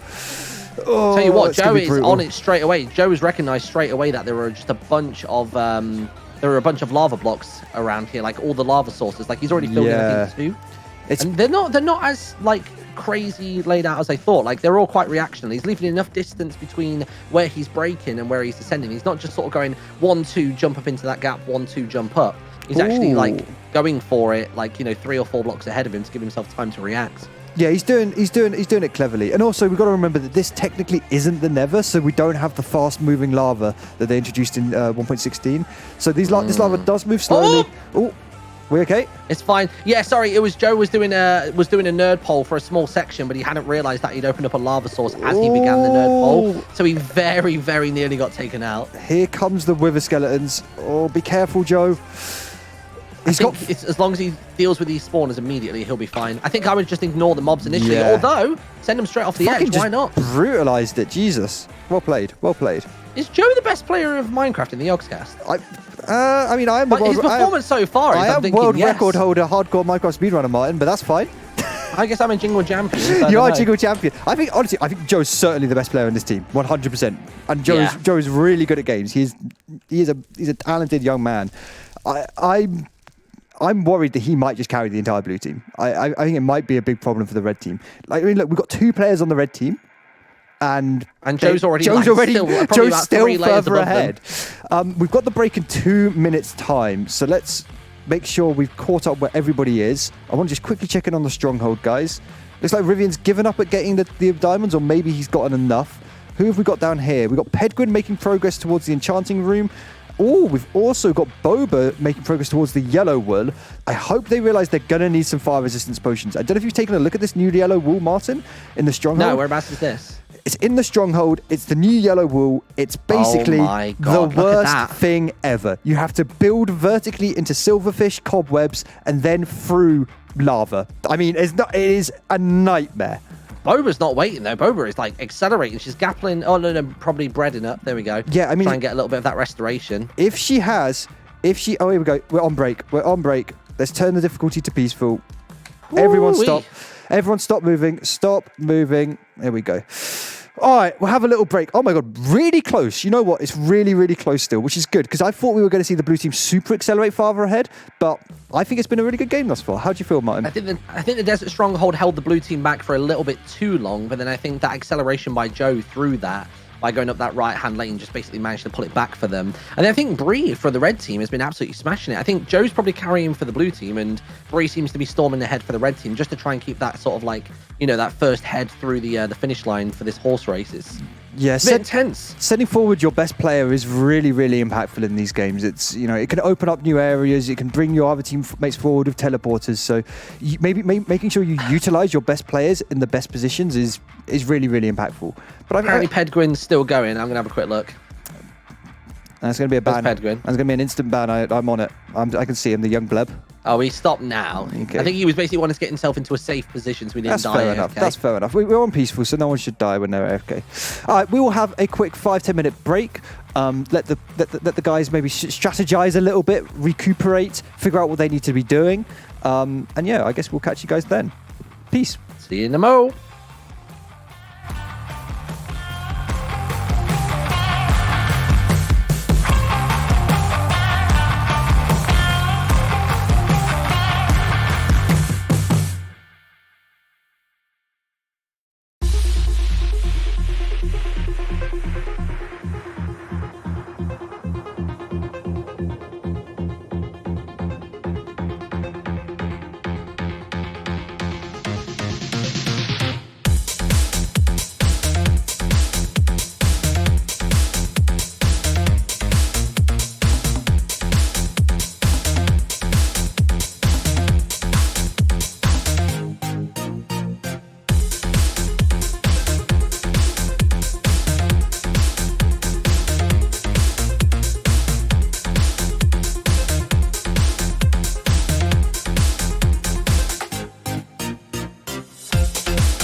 Hello, welcome back to Race for the Wall Saturdays. We are here. I'm joined by my beautiful co-host Martyn. How are you doing, Martyn?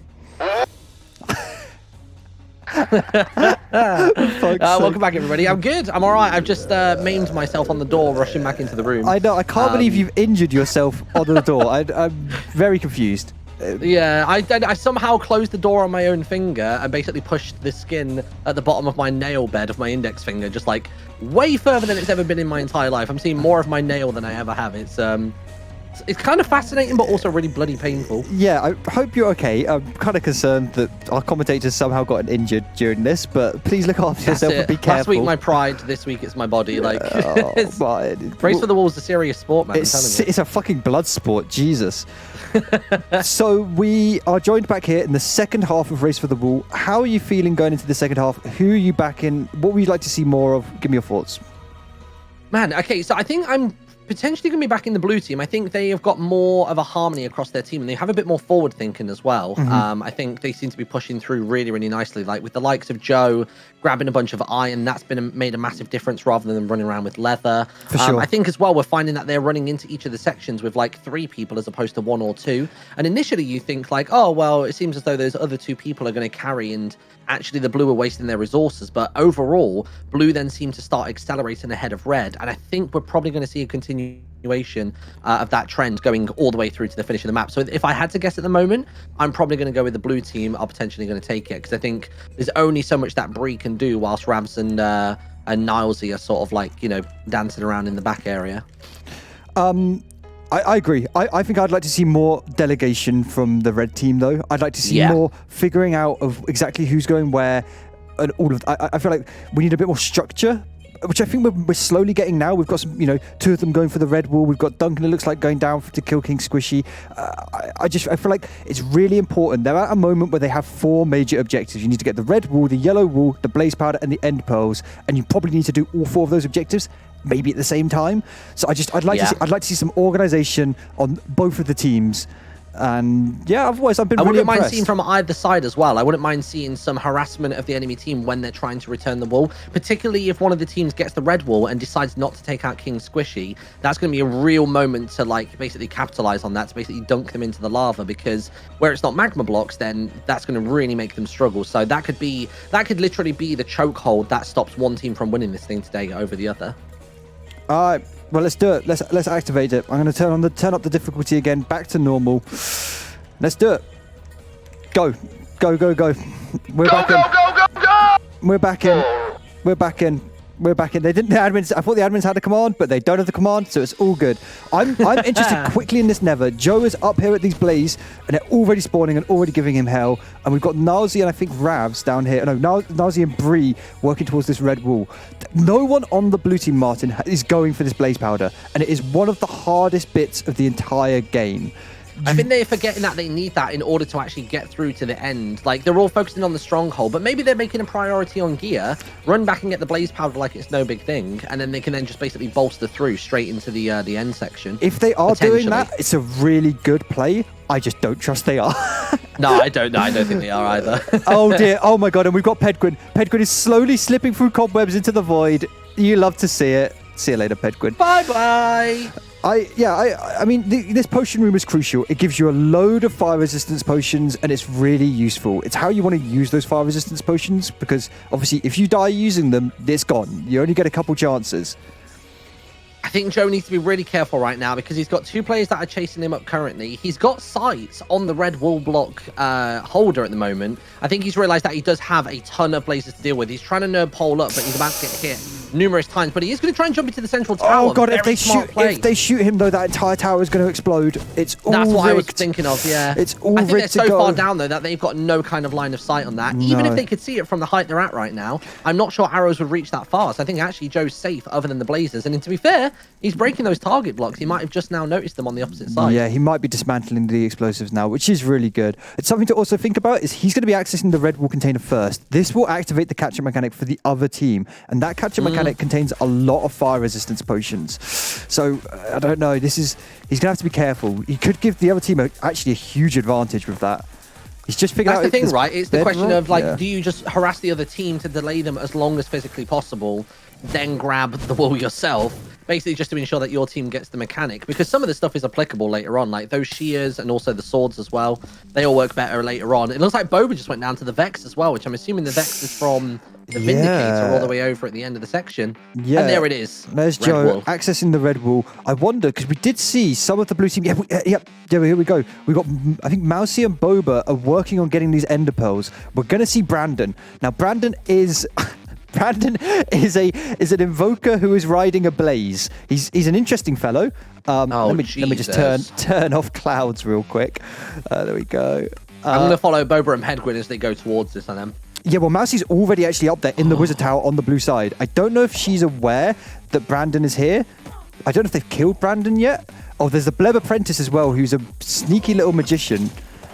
I'm really intrigued as to why Boba and Pedguin both just... I hope both of them just saw a giant beam of orange ahead of themselves and decided to not go for the chest which has got the magic item in, unless there's the off chance that Mousie has already grabbed the contents of that chest, but I'm not sure. We can check. I mean, it's the Magma Wand. Yeah, here we go. The Magma Wand is still accessible on their side. And the Magma Wand, what it does is it spawns in one of the Ghast charges, and then you can fire it off at them. It's super strong, super good at PvP, super good at just destroying and ruining the opposing team's endiles. So I'd like to see them grab that before they go to the end.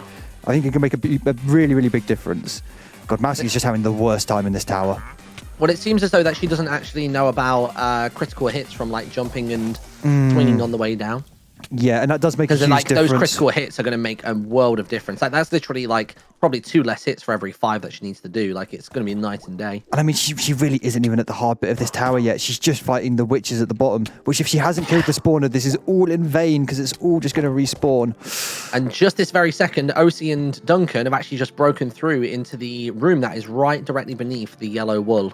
So hopefully Whether they're going to go right the way to the ground floor and then decide to work upwards is unclear. It seems like Osie's working on mob removal. Which and is Duncan good. seems to be creeping around the edges, actually. I think Duncan's probably gauged from the map that there's something going on, but Osie being slapped by the Vindicator. The respawn point is very close, though. They've got an easy return back, and I think they were spending some time in the potion room, so I hope we'll see them use those fire resistance potions, swim through the lava, and just make this wall super easy. Man, you weren't kidding about how close that respawn room is to the yellow room. Jeez. No, but I mean, look at how many invokers there already are. There's already mobs in here. There's Vexes spawning. I mean, this is going to be a nightmare. It's going to take them a minute to clear this out. I would take a hot minute to run around a room like this and basically take out every single spawner. Yeah. Like, literally check under every desk, under every chair, like, you know, behind every chest. Just get rid of everything so that you can stop it all once you've basically done a brute force of killing them all. I mean, Osie has no armor on. What is she doing? We need some armor. They've had access to the Diamond Vault. Everyone should be diamond geared right now. Oh, you don't wear armor when your skin looks Duncan. that good, let's be honest. I mean, her skin is amazing. Oh my god. Whoa, Duncan! He spontaneously combusted. Fucking blown up. I mean, it's fine. Their respawn point is close. It's okay. This is a way of doing it. You can just throw bodies at this room and eventually you'll make it through. I think that's what I do. I did that with the lava section last week. I think just throwing my body at certain rooms, get rid of the one spawner each time.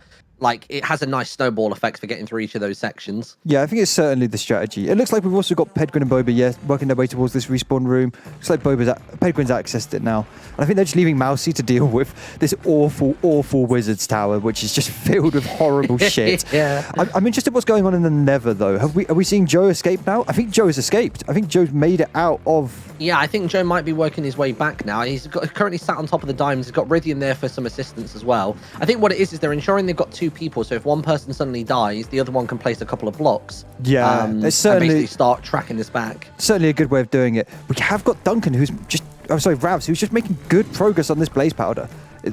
I like to say it's good. I think they've given up.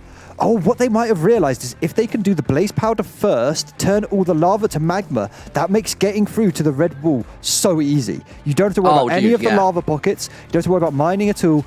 I kind of feel like that's the play. I think commit some people to do the King Squishy and we'll be good. But no one on the blue side yet, though, looking at this blaze powder. And it takes... No, not even close. It takes a long time. It's not easy to get there quickly. And so we might end up seeing a large commitment of blue players down here. Yeah, I reckon they're probably not going to do that though until they hit that portal and they were like, "Fuck, where do I go?" Yeah, they'll suddenly go, right, realise. someone look at the map, and then they'll notice that blaze powder is all the way back by Squishy Boy. Something really important to remember as well is the blaze powder has Curse of Vanishing, so it's not as good as just get there and get it in your inventory with keep inventory on. You have to be able to get the blaze powder out and not die. And with the amount of spawners, you have to build some kind of infrastructure. You have to build some kind of route out. You have to kill some of the spawners. It's not good enough to just sprint through. It's just not going to count. And look, Mousie's actually not making too bad of progress actually now towards this. I feel as though she was higher earlier on and she's actually now descending. So unless she's actually now already claimed some of the ender pearls from the top of this tower, then she might already be going. She's getting the magic wand. She's getting the magma wand. Good shout. It's good. I actually think Mousie was the one who picked it up last week, so hopefully she's kind of comfortable using it. How are Duncan and more in Osie? depth with it, yeah. Because it's kind of a weird mechanic to figure out, so hopefully she's got it. How's Duncan and Osie dealing with this? God, Osie, please put on some armor. I mean, the skin is amazing, but you're going to struggle. No armor versus these mobs is really hard. And these little Vex... I think Mousie's now trying to gauge how to get down to that section. It looks as though she's trying to throw out some shots as well, but the fireballs... Oh, there you go. The fireballs will hold him, and now they're actually making their way down. And she's just raining on top of Duncan and Osie. So they're going to have a real bad time about that, and it instantly connects! Oh, my God! Osie immediately blown up. But every piece of structure, Mousie's blowing up right now. Oh, that is another silverfish, and then down goes Duncan as well. You both just got Avada Kedavra. I would Slytherin's all over you poor little Hufflepuff. I would love to see Mousie. All what she can do is the lava that is below the yellow wall is just contained by a little bit of glass. If she can blow that up with the magma wand, that means they have to swim up all of that lava. Oh my God, it would be huge. It would be absolutely huge if she can grief their wall. I mean, she's doing an amazing job with this magma wand, but I don't think she has many charges right now. That might be everything she's got. I mean, I was going to say, what's the kind of ammunition count on that thing? So its ammunition is actually from fire charges, which are scattered around the map. So hopefully some of her teammates might have some more if she can group up with them. And she'll find some more in the end as well. So she'll get to reload up there.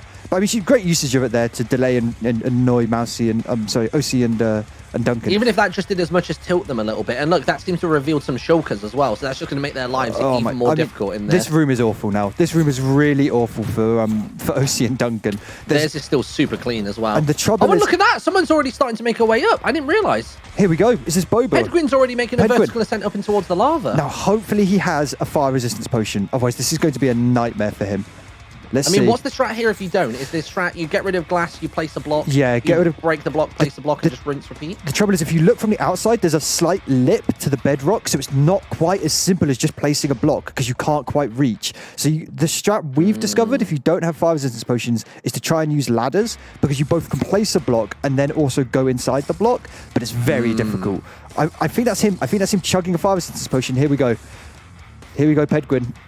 He's just going to do it. He's just going to bust on in. Is he just going to get in and swim? Oh, but I can see that. But inside of there's the old cobblestone block as well. Yeah, it's not as simple. And also, he's actually further back. He's not quite at the lava. He's not quite at the wall monument. So hopefully he doesn't get lost in this lava because your vision is basically obscured when you're in the lava. Yeah, 100%. Oh, God. He's swimming. Is he going the right way? No, he's fine. He's doing all right. He's vertically ascending. I don't think he realizes that he's actually gone past it. Oh, no, he does. He's found it. He's found it. There he is. He's got eyes on it. Nice. Okay, just bust in. Just break in. Come on, Ped.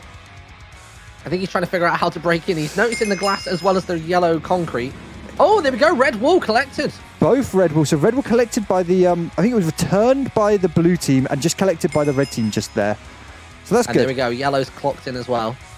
Who have we got on this red team? Oh my God. So what kind of catch-up mechanic are we looking at for the stronghold then?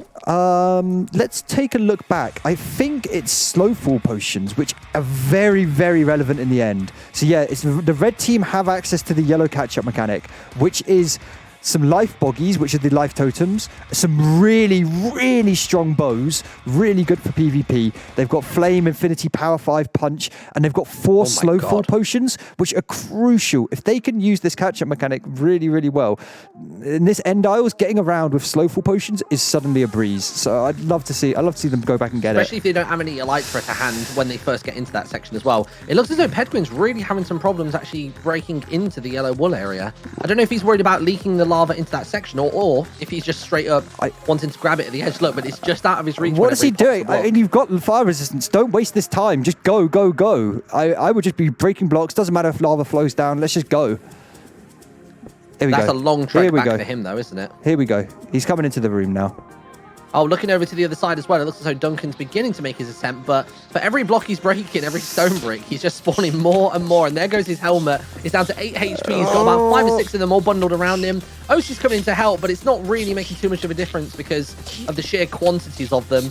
Taking more damage. He's down to 5 HP. I think but Duncan he might just survive this day. I think Duncan has the Bane of Arthropods sword from the green catch-up, which is really good at fighting these silverfish. You However, reckon he's just using a different sword at the moment? yeah, what I'm worried about is pretty much all of these blocks up this central path are silverfish blocks. If they plan to be mining up the edge of this wall, it's going to be a fucking nightmare.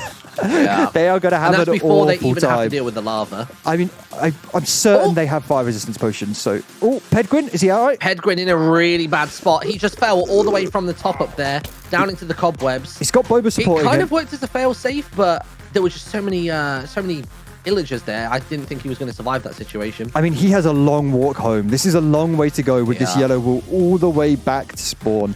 But it's crucial, he's got to do it. He's got to get this wall back in. Mousie is still up here, figuring out what to do with this wizard's tower. I don't think she's even met Brandon yet, which is the worst bit of this section. Here we go, Brandon. I'm not sure she's even made her way towards the end of the tower. You can go to the top room of the wizard's tower and see Brandon riding his beautiful invisible blaze. He's a wonderful little creature. We love him. Where is he? Which room is he in? Is he in the wood roof tower or the green wood? In the green roof tower. Oh, I see him. Yeah, he's great. Man, look at him. He's got some bling. Look at the gold trim clothes. So when the blaze fires, it looks like he's firing out of his dick. It's beautiful. Oh, I love that. Oh my god, Mousie fell for the invisible blocks. Oh my god, she fell for the invisible blocks and just falling to her death. After all that progress. Oh my god, that's going to be a tilt. I want to see the clip of that on her channel. She's not going to be happy about that.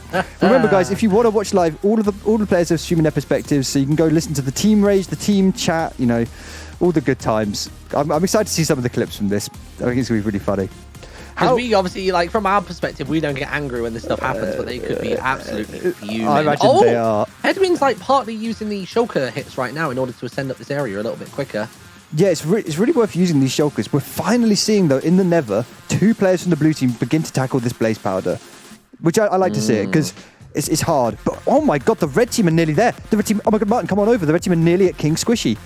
Ravs and there we go. Breeh. Ravs and Breeh are about to breach into King Squishy's chamber. They need to watch out. There are some magma elementals, which are buffed up blazers, just in this opening doorway, and then it's into King Squishy's throne room, where he's guarded by his 2 wither skeleton look at archers. This place! I love it. I love the picture of King Squishy in his domain. It's fucking amazing. That literally feels like something straight out of Mario 64. It does, doesn't it? It feels like a Zelda game or something. It's awesome. I wanted to just jump through the painting and head into the next level. All right, here we go. Into King Squishy. Are we going to see a King Squishy fight? Uh-oh. Oh, no. No, it's bugged. We've had a bug. King Squishy got fucking nuked. Admins? Oh, fuck. Admins? King Squishy got nuked. The King Squishy just got killed as soon as he spawned, and it's turned all the lava on their side into magma. Oh, no. No. But I mean, as long as it happens for them and it happens for the other team, then I guess it stays level pegging. Yeah. Oh, what a shame. I want to see King Squishy. Can we get King Squishy to spawn in? Can we undo? Or where are we at, admins? Oh, what a shame. That really sucks. I mean, they're still going to have trouble getting to this blaze powder. It's guarded by 2 wither skeleton archers with really strong bows.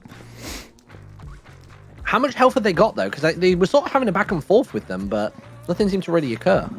No, I think they're just going to try and just build up and just try and access the blaze powder without fighting them, it looks like. It looks as though some of the admins have just got into creative mode. I'm wondering if they've got an egg for Squishy that's about to spawn. Yeah. If they can spawn Squishy on that bridge, so as they basically go to make their return journey, it's between them and Squishy. I mean, admins, I would love feel that. free to undo that change if you can, and you can get Squishy spawned in. Because let's try and play as if Squishy is there. I mean, they've had an advantage of getting to the back of the room straight away. Have they got blaze powders? I mean, remember, this blaze powder has vanishing. If they die on this return journey, they have to do it all again. Mm-hmm. It's not going to be good. Looks like they've managed to make their way out. How are we doing on this blue team? Over on the blue team, it looks as though it's still just one person making their way through at the moment. Really pinned down in the corner there was Rythian. He's dealing with a couple of blazers. He's on the higher reaches, which is pretty good play. The trouble is you have to zigzag up and down constantly in this area because of how the bedrock's laid out. So yeah, it really caused me problems last week. I couldn't figure out whether it was up or down each time. I hated it's it. really disorientating as well. You kind of get lost, it's not easy to tell where you're going. So he's doing a good I'll job, be honest, though. the entirety of last week, I never really even thought to look over at the other lane. I just assumed that I was just like not finding the little nooks and crannies to crawl through, but like you said, it looks like it's a real sort of like hurdle session. It's really worth looking at the other lane in this map. It really helps you guide you around, and there's little tips and stuff. And sometimes there's only chests that you can only see from looking at the other side. But we've got the yellow wall for the red team. Let's hop on back to the stronghold. They've managed to use their fire resistance potions. Who was it? Here we go. It's Duncan. Duncan's swimming in lava. He's got a couple blocks. How's he going to make his way down? Have a look right now. So yeah, he's just managed to break out the left-hand side. What was his ascent looking like then? So I don't know. I think he just I'm not nerd actually poled. seeing any form of ladders. It looks as though they've come into the glass from another perspective. I mean, let me get into spectator mode so I can see properly. With fire resistance, he can just let this lava spill down and ride it down. It basically acts as water. Yeah, it's just about what kind of duration he has left on it. He could have been inside that lava for ages for all that we know. Yeah, he might have gotten lost. I mean, it is quite confusing. You can't see anything when you're swimming in lava. You can't even really see anything even in spectator mode. No, it's really brutal. It's a bit dire. It looks like Osie's trying to build him some kind of way back down. I absolutely love that Osie has no armor on still, though. This has been 20 minutes of Osie with no armor. Oh, actually, no. Sun's out, guns out. Who cares? It's fucking hilarious. We don't have anyone on the red team working on the wizard tower, though. And Mousie is committing still to do this wizard tower. I mean, you got to give it... I mean, she's already 3/4 of the way up. She's actually about to get to the bridge over to the end tower, so she could probably be meeting Brandon within the next 5 minutes. I mean, this was the bridge that has the invisible blocks. Oh, she's built a way across now. She knows. She knows there's a way across. These andesite blocks are completely invisible and you fall through them. So she's figured that out. I don't see anyone, though, on the red team doing this wizard tower, and it is challenging. It is difficult. I think the strategy really to do it is to go to the top of the fourth tower and just bridge across into that top room. But obviously, that's difficult to do. Yeah, 100%. I think where they were also hyper-focused as well on the bottom end, because that's where the yellow wool is, they won't think of going on the overstretch. They probably assume that there's some kind of trap if they were to try and do that. Yeah, I mean, the trap is Brandon just spawns a million Vexes and, they all no-clip through the wool and kill you. I want to see what's going on in the Nether, though, because have we managed to fix King Squishy for the red team? Doesn't look like it. Do we need to now? It feels like it wouldn't be fair if we did. No, I think admins, when the other team access it, we can spawn King Squishy, but we just automatically turn the magma into lava into magma. It's a shame that mechanic we couldn't get to see it, but it's a lot of coding. The coding plebs have done very well. I'm not sad at them. Oh, this thing runs like real smooth. It looks like here we go. Is it just Rythian and Joe trying to tackle this still? God, I feel bad. They're having a tough time with this blaze powder. It's because they're in one of those situations where it's already difficult enough as it is, but if the other team has managed to get ahead of you, then the issue from that point on is then their blazes will also then start to turn on you as well. So you're getting basically blindsided. You're getting from every blaze in the map. It's really, really difficult. I mean, this is where going back, maybe getting some of these fire resistance potions from that potion room, because blaze basically just don't do anything if you're fire resistant up. Yeah. Score-wise, it looks like both teams obviously have the yellow wall right now. I think Pedguin's probably running it back. I'm not sure where he is. Let me check. I imagine he's probably in the desert temple. Yeah, he literally is about to place it right now. I mean, it's been pretty brutal for the blue team. They haven't had a single catch-up mechanic at all. But, I mean, they're still soaring ahead by the looks of it. Yeah, I want to make sure these red team the red team are using the catch-up mechanics. They are in there. They're getting access to them. It's really, really important they do that. And it all comes down to this. So now the question is have they managed to get any blaze powder just yet, the blue team? Yeah, they're working towards it, but I'm not sure they've really got it. It's all on the blaze powder, and it's all on getting the ender pearls. That's all we're waiting for. Then we're accessing the end, and we're going in to get the purple wool. I don't know. Did they manage to get on the red team the blaze powder out? I didn't quite see. I think they did, yeah. It looked as though Ravs was like kind of enjoying his time as he escaped from that room. And I'm guessing that they got a few pieces and sort of dispersed it across the 2 players that they had there. Maybe even 3 players, actually. Hopefully they just build like a safety chest and they can just use that chest. Here we go. It looks like, they're teleporting in now to the stronghold. Hopefully they've put a chest down and they don't have the blaze powder on them. But I imagine we're going to see Breeh and Duncan and Ravs now work towards getting these ender pearls. And I mean, if they tried to teleport, but it didn't work. If they're quick, they can literally just get the ender pearls from the wizard tower and go straight down into the end portal, activate it, and they'll be there. And we might actually see a kind of a red team takeover into the lead. Which is not what we called whatsoever. No. But even if they do that and don't actually then work on any progression through it, that will be enough to put like the fear of God in them a little bit. Also, I've just gone to the end for the first time. pigs up to? The hanging pigs. The bungee pigs. What's that about? I don't know, but it's hilarious. I love the bungee They look like they're in pigs. perpetual like execution. That looks like a horrible fate to become of any pig. So it's probably worth us actually talking a little bit about the end right now. You spawn in up here next to this little moon, this little crescent moon, and we've removed the elytras and we've removed, any way of really getting down. So it's going to have to be on the teams to figure out how they get from this floating platform all the way down across all of these different islands to this end ship, where then they can get a player to get the elytras and get rockets, and then they can easily access all these islands. But I mean, surely this would put the advantage into the hands of whichever team got the backup mechanic that had the slow fall potions. It does, right? yeah. If they've got to use them there, then that is like the most applicable place to basically start using them. It's really, really big. Yeah, those slow fall potions are really, really big. Equally, usage of the cobweb mechanic. If you can use cobwebs to jump down, that can also work. You kind of just have to figure it out. There's also some feather falling boots in the stronghold, so hopefully whoever's got those is going to make some use of them. But yeah. I'm excited to see it. Also, the beginning of this end section can be pretty good for PvP. People are trying to build one block bridges around and stuff, so it's very easy to delay the other team if you have someone who's good at sniping on your side. 100%. Also, for the end section, would you mind? So, basically, on the Dagcraft server, I've been doing this thing. It's completely stupid, but it always catches people off guard. I want to put a tiny little, just a single chest with a single dirt block in it, renamed, which is called Little Bitch Block. Oh my God, I just want to see who gets Little Bitch blocked on both teams. Yeah, sure. Yeah, if you want to do it, go ahead. Okay, hold on. We can add that to the official map if you call an if you call an admin over. We can add that to the official map. Now, I mean, I am completely triggered right now because Nilesy is building out of TNT, but that's fine. I'm not going to say anything. I won't complain. I'll be a good boy.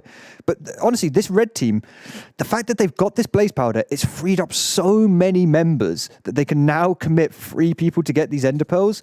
Poor Mousie has been doing these ender pearls for 30 minutes, 40 minutes on her own. No progress has really been made. I don't know if she even has a diamond pickaxe, which she needs to access them. I mean, this is a nightmare. I guess the rest of the blue team are in the Nether right now, trying to get through. Yeah, we've got blue members in the Nether trying to get to these blaze powder. Oh, it feels bad, though. It feels really, really bad. Oh, God, Martyn, I think they might have lost the red wool as well. Although they've... Oh. No, what are they doing? Where are they going? We've got members on the blue team in the bottom of the red wool. I think they're completely confused. Okay, no, it looks like they're finding their way down now. I mean, they have to get this blaze powder right now. Right, there we go. I'm done. I've got a little bitch block at both end started areas. Nice. Good. I just want to see their reaction. I want to see their faces when they get it. How are some of these players living with 40 HP? I don't quite... Are they golden appled up? Are they just like gappling consistently or what? Yeah. I'm not sure. Who have we got over here? Is this Ravs? TJ, have we lost the music? Is music gone? Might have gone. Cool, thank you. We want nothing but epic music for the rest of the stream, so you can be like, this song. Oh, well, you get like full on trailer voice. Oh, for fuck's sake, full trailer mode. All right, here we go. Do they know about the invisible blocks? Does Breeh know? Here we go. Is he gonna fall? Oh, he knows. How does he know? How does he know about the sneaky invisible blocks? Come on, Breeh. Oh. They must have fallen victim to it a little bit earlier on. Yeah, they might have had someone run ahead. I mean, this is the hardest way to attack the tower. From the bottom up, you've got witches spawning above you, you've got skeletons spawning above you, you've got the pleb apprentice, and then you've got Brandon. Oh, it's going to be hard. To be fair, it looks like Nilesy and Ravs are about to just go straight through into the room. And Brandon is about to make some acquaintances. Oh, God. And if they give Brandon at the same time as this, though, Mousie is literally about to break into the room as well. She's gone from the inside and worked upwards. Now, does she have a diamond pickaxe? There are some diamond blocks next to her, so if she has some wood, she can make a diamond pickaxe. It's not a big problem. I'd love to see Brandon start spawning some Vexes now, because the Vexes, they can no-clip. They don't care about blocks. They just walk through all the walls, and they are a nightmare. It's really, really annoying. They're horrible little blighters. Look, Nilesy's like taking out some of the books. I think all of them can hear what sounds like a massive blazers above them, but actually, it's just one big boy. Yeah, it's not going to be nice. Is Mousie okay? It looks like she is. They're both there. They're just... There we go. She's about to take a little step in. I think she's wanting to get a peek in to have a little look. They're both about to go. I guess you can hear the blazers, can't you? You know there's something above you. Both teams about to descend into that top room. Here we go. Mousie says there we go. She's found it. Mousie's clocked it first. Brandon's arms in the air. He's swinging them around like he just doesn't care. Here come the Vexes. Here they come. Here comes the punishment. Oh, God. Mousie, poor Mousie. I mean, you have to give her so much credit here. She's been doing this solo. soaring. I don't know where her team is. I guess they're all doing the blaze powder. Like, they've got 3 players on the other team helping do Brandon. Mousie is doing this solo. I really feel for her. It's not fun. She's done the entire 4th tower and now the end tower as a solo player. Like, she has absolutely nailed it. And in that exact moment, the blue team have gone and grabbed the blaze powder. So if Mousie can clutch up here, that's going to literally fling them straight into the end. Yeah, this is gonna be big. I actually think we're gonna see a really close opening of the end pools on both sides. All she has to do is get in there, right-click the chest, and take out some ender pearls. Is that all she's got to do? No, if you can see, the ender pearls are actually floating in a chest blocked by obsidian. So you have to be able to break the obsidian to get the end pearls. Oh man. Which means, sadly, you're probably gonna have to kill Brandon. It's probably going to be the end of Brandon because mining that obsidian while Brandon's still there, it's not gonna be hard. But there we go. Brandon's down for the red team. He's not the most impossible, but he is really annoying. Mousie just fighting these Vexes. Looks like Brandon's still alive on her side. Ravs is only down to 2 HP though. 1 slap from the Vexes. Oh, but he's used one of his revive boggies to get through. It's good use of catch-up mechanics. You like to see it. They're using the tools they have. And there we go. We've got some more blue players coming over. Who is it? Boba's coming over to help Mousie. I'd love to see them, bring the entire team over now. I think this needs to be a 5-person commit on both sides. Yeah. Get these ender pearls, bring these blaze powders, access the end, and just it's really, really big. Whoever gets to the end first has such a good opportunity to PvP and stop the other side. It could honestly be game defining. To be honest, at the moment, though, it's looking like Pedguin and Joe are both struggling. Oh, but Pedguin's been really smart. So rather than actually trying to deal with the wither skeletons, Pedguin's actually covered them over with glass to actually block their line of sight, at least towards the blaze powder, but he hasn't done enough to stop it from shooting Joe on his way out. But I think both of them are about to head on out, which is pretty good. So, oh no! Oh, but then God. Joe got taken out by the withering effects, and now it's all down to Pedguin. They got to the blaze powder room, but now they can't capitalize on it. Come on, Pedguin. I mean, I have no idea what he's trying to build. He's trying to add some... There we go. He's got it. Okay. He needs to grab a couple. Please don't just grab one. Please grab a couple.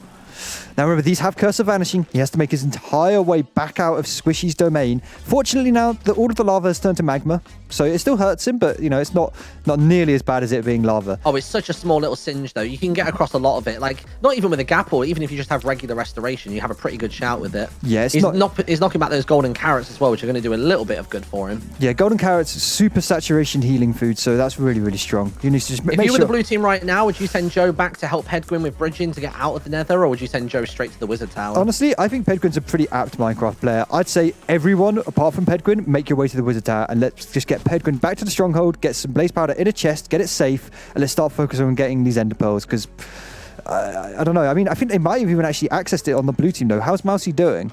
It looks like Mousie has got Boba. I'll teleport back to Mousie now and have a quick check. I'm basically just keeping an eye on Pedguin because where he's the solo person in the nether with the blaze powder. It's going to be big. Them getting down there as well, they've been doing a lot of nerd polling. So every time Pedguin has to stop and basically doing a vertical ascent, he's just completely open to the blazers just roasting him. Rivian getting confused what they need to do with the blaze powder. It looks like they are free. They're in. Nilesy and Ravs are in the end pearl room. They just need to make a diamond pickaxe and mine out this obsidian, and they can access the end pearls. And it looks like a lot of the red team members are over here now. We're only missing one red team member. Here we go. An entire red team is now descending on the final tower. There they are. I mean, this is huge. If they can make... This final tower is really difficult to descend down. It's a beautiful combination of shulker boxes trying to fire you upwards, cobwebs trying to stop you slowing down, and loads of jumping puzzles. So it looks easy when we're flying around, but it's really not. It's pretty impressive right now how Ravs and Nilesy are making this seemingly simple job look like it requires 5 people. Yeah, it's just... make the diamond pick and get it done with. I don't think they've ever made a diamond pick. I mean, there's plenty of wood. There's literally diamonds everywhere. I have no idea why they're having so much trouble, but that's fine. Mousie and Boba looks like they've killed Brandon on their side. Now they just need to figure out how to make a diamond pickaxe. Oh, Boba's got one, and she's doing it. Are they actually going to somehow beat Nilesy and Ravs, who've been stood in here for 5 minutes? Mousie's been an absolute boss in this week. She's been literally Mousie has used that magma wand to destroy people. She's basically soloed Brandon. It's taken her one person to do what it took 3 or 4 others to do. And then Boba's coming with a clutch. And look, Mousie's like actively keeping the Vex away from Boba so they can break it open. I mean, and there you go. First ender pearls of the game going to them. I think Mousie might have to be MVP for the blue team at the moment. Genuinely, yeah. Like, just such solid play. She spent really, like, loads of time. Right at the beginning of this Between play. Mousie and Joe for me, right at the beginning of this game, she was in the Desert Temple, making it all easy for the team to get around. I don't know, just... I feel like she's taken a lot of the shitty tasks and done them really well. So big kudos to her. Is Joe okay? I feel like we should concentrate on Pedguin getting out of this Nether. I don't want to miss if he dies. Where are we currently? He's running across the top stretch. He seems to be doing okay. He's got the odd lava spout here or there, but obviously when they're on our magma cubes, it's not really causing too much of an issue. I mean, even this section now that he's about to tackle, it looks fine. Pretty easy to parkour even when lava, but. You know, a slight misstep isn't going to cause him anything. He's still being like nicely cautious though, because I think if he takes the odd little like slip of damage, like 1 HP here, 2 HP there, and then for whatever reason he triggers something that could just explode, then he'd be in real trouble. I would have honestly loved to have seen maybe 2 red players actually come back here and PvP him. If they killed him, it would be game over. They'd have to go back and get all of that blaze powder again, and the red team could just walk into the end. I don't know. It could have been a really, really good prey. But having the five players on the red team over now at the Wizard Tower feels like they're kind of ready to attack this end portal. And I saw a really good question in chat. Someone said, why can't they just use water to get down to the bottom of this end portal? On this server, lava buckets, water buckets, and boats are all disabled. So the only way to descend, if you want to, is using cobweb tricks. You know, planting a cobweb. Or ladders or vines, I guess. For like a slightly slower descent. But cobweb will get you that nice long drop. But I always thought it was a case of with cobwebs, if you do an MLG jump and put the cobweb down, I thought the momentum carries when you hit the floor, doesn't it? No, fortunately it doesn't. No, you can't MLG cobweb. It's kind of the strat. Oh, even if you do die when you plant the cobweb, you've got the cobweb there for the next time round. So I really like the cobweb strategy. I think it's good. Even if you... I've only just realised that you guys have actually disguised the shulkers as being barrels. That is really sneaky. Yeah, let me go find one and show chat. That's incredible. So the shulkers are disguised both as barrels and also as blocks. They're stone block shulkers as well. Let me find one. Is there one in this final tower? Here's a stone block shulker. So they're really difficult to spot. Usually shulkers are super bright and colourful. Now they're really difficult. And I love watching just the interaction of this mechanic. The shulkers trying to fire you upwards, you trying to descend down. It makes for funny moments, I'm not 100% sure what Rythian's up to right now. It almost seems as though he's trying to take an external approach to go to the end pearl tower. Because Mousie's gone down, so she'll have lost anything she's got. Boba's just gone down just a moment ago. So I think actually the red team are running away with the pearls in hand without any kinds of deaths. But it seems as though now Blue are having to play catch up to basically like recoup the losses of a fall damage. But Rythian's approach to go upwards is really bizarre. All 4 of the blue team members running in for this final tower now. This is it. Look at them go. All of the teams are now committing for this final tower. And I don't know who's going to do it first. I mean, I feel like Joe is the one who would try some kind of cobweb strategy. I feel like he might be aware that, you can do some kind of MLG trick. But to get cobwebs, it requires you to have made shears. So it requires a little bit of forethinking. But it's cool to see all the teams now committing to this final tower. I mean, is the strat I guess the strat would be have one person keep trying to do the MLG cobweb, just keep jumping down again and again and again. And once they finally get it, have the person with the end pearl stand at the top and simply just throw the item down to them.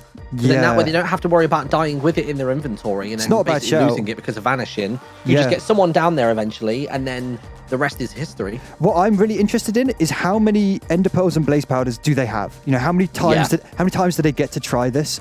Because, as they die each time... Oh, someone's falling to their death. Joe's keeping an eye here on the other team as well. He's exactly on level with them and he's now starting to make it rain. Yeah, you can really fuck up their day here. I mean, a lot's going on. The shulkers are hitting you. You're trying to get down. Someone else shooting arrows at you. It's enough to fucking tilt anyone. They are looking like all the teams want to attack it. I just don't think they're certain how they want to. And they are just having terrible times with these silverfish as well. It's quite funny. I can just see, someone mentioned it in chat and now looking down there, Duncan actually used a slowfall potion in order to get right to the bottom. But look, he's stuck in the cobwebs, Duncan. He's not going to do it. He's stuck. Will he fall out the bottom and end of the world as well? He will. Yeah, he will. No, he didn't. No, he managed to back up onto some glass. The shulkers are rising him up. The shulkers have saved him. No, he's going to fall back in. He fell back in. Why is he not trying to push forwards away from these objectives? He fell back in. Oh my god, it's a disaster. But he's got a glass block. Is he on it? I can't quite tell. I think he was for a moment, but I don't think he is anymore. Oh God, Martyn, it's a slow fall into the void. He literally got an assist from the Silverfish a moment ago to get himself back up onto it, but there he goes. just decided to take the fall. And that's really important because that's one of the slow fall potions gone. So there we go. Oh wow, that Huge was really play fast. from Ravs. Huge play using the slow fall potions, and the blue team don't have access to slow fall potions. They didn't get the yellow catch up. Oh, is he about to get little bitch blocks? Please tell me Ravs gets little bitch blocks. Oh God. Go on. Oh, he got little bitch blocks. Fuck's sake. I wait for the chat message. Wait for it. Someone go to Ravs' channel and make a clip of him finding that little bitch block. Clip it the and fact ship that someone from Dadcraft also got it is incredible. That's fucking hilarious. I bet he's fuming. So, I mean, at this point, they've got access to the end. They can open the return hub. They can just access teleport. No one else needs to make it through that Nether portal. They can just get everyone to teleport into the end. And let's see a 5-man team commit.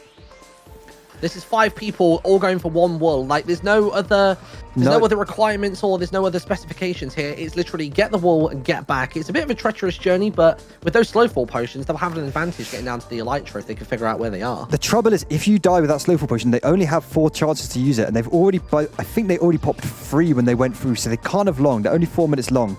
I have no idea what the blue team are doing. They're in the Wizard's Tower. Are we good? Are they okay? From what I can gather as well, from what I can see on the map as well, it doesn't actually say where the elytra are. So they're aware that they exist. They just don't know exactly where they are. Yeah, the elytra are actually in the boat. I can fly over and show chat where they are. Where's the boat? They're in the heart of the boat that's crashed into the moon. So you have to make it through all of the islands, and then you're rewarded with the elytra. They're right there on some bedrock in the boat. Oh, wait, so in the very final section? Yep, you got to make it through all of the rest of it. It's not easy. Oh, yeah, I see them here. Yeah, they're just on the edge of the map. That is wild. So, building a lot of infrastructure here to help your teammates catch up with you is really important. You build lots of blocks. But it looks like they're taking their time. There's no mega rush. They realize it's very easy here to see we're ahead. We don't need to rush. Let's just, take this slow and not mess up. Are they having some problems with the catch-up for that team? Can we have a catch-up? Blue team want a catch-up. What is going on? Do they need one? Like, what do they need at the minute? Do they have no eyes or no blaze rods? What's up, Ped? Or blaze powder, even? I don't know. What are they doing at the bottom of this Wizard's Tower? They're just sort of chilling right now. Like, we've got 2 people that are further back in the Israfel Tower. They're not even remotely close to the far side. Don't really know what's going on. I'm going to give them a little bit of guidance. Go to the end portal at the bottom of the 4th tower. I don't know what the fuck they're doing. I mean, this is... I think Boba and Mousie managed to get some end pearls and then they've gone and died. I did see Rythian was up there previously doing the outside strat, but I don't think that's actually panned out for him. Oh no. Oh no. Oh no. I think they might have lost their blaze powder. All of it? I don't know. I'm just checking the Nether to see if someone's on that side. Maybe not. I only saw 5 players over there.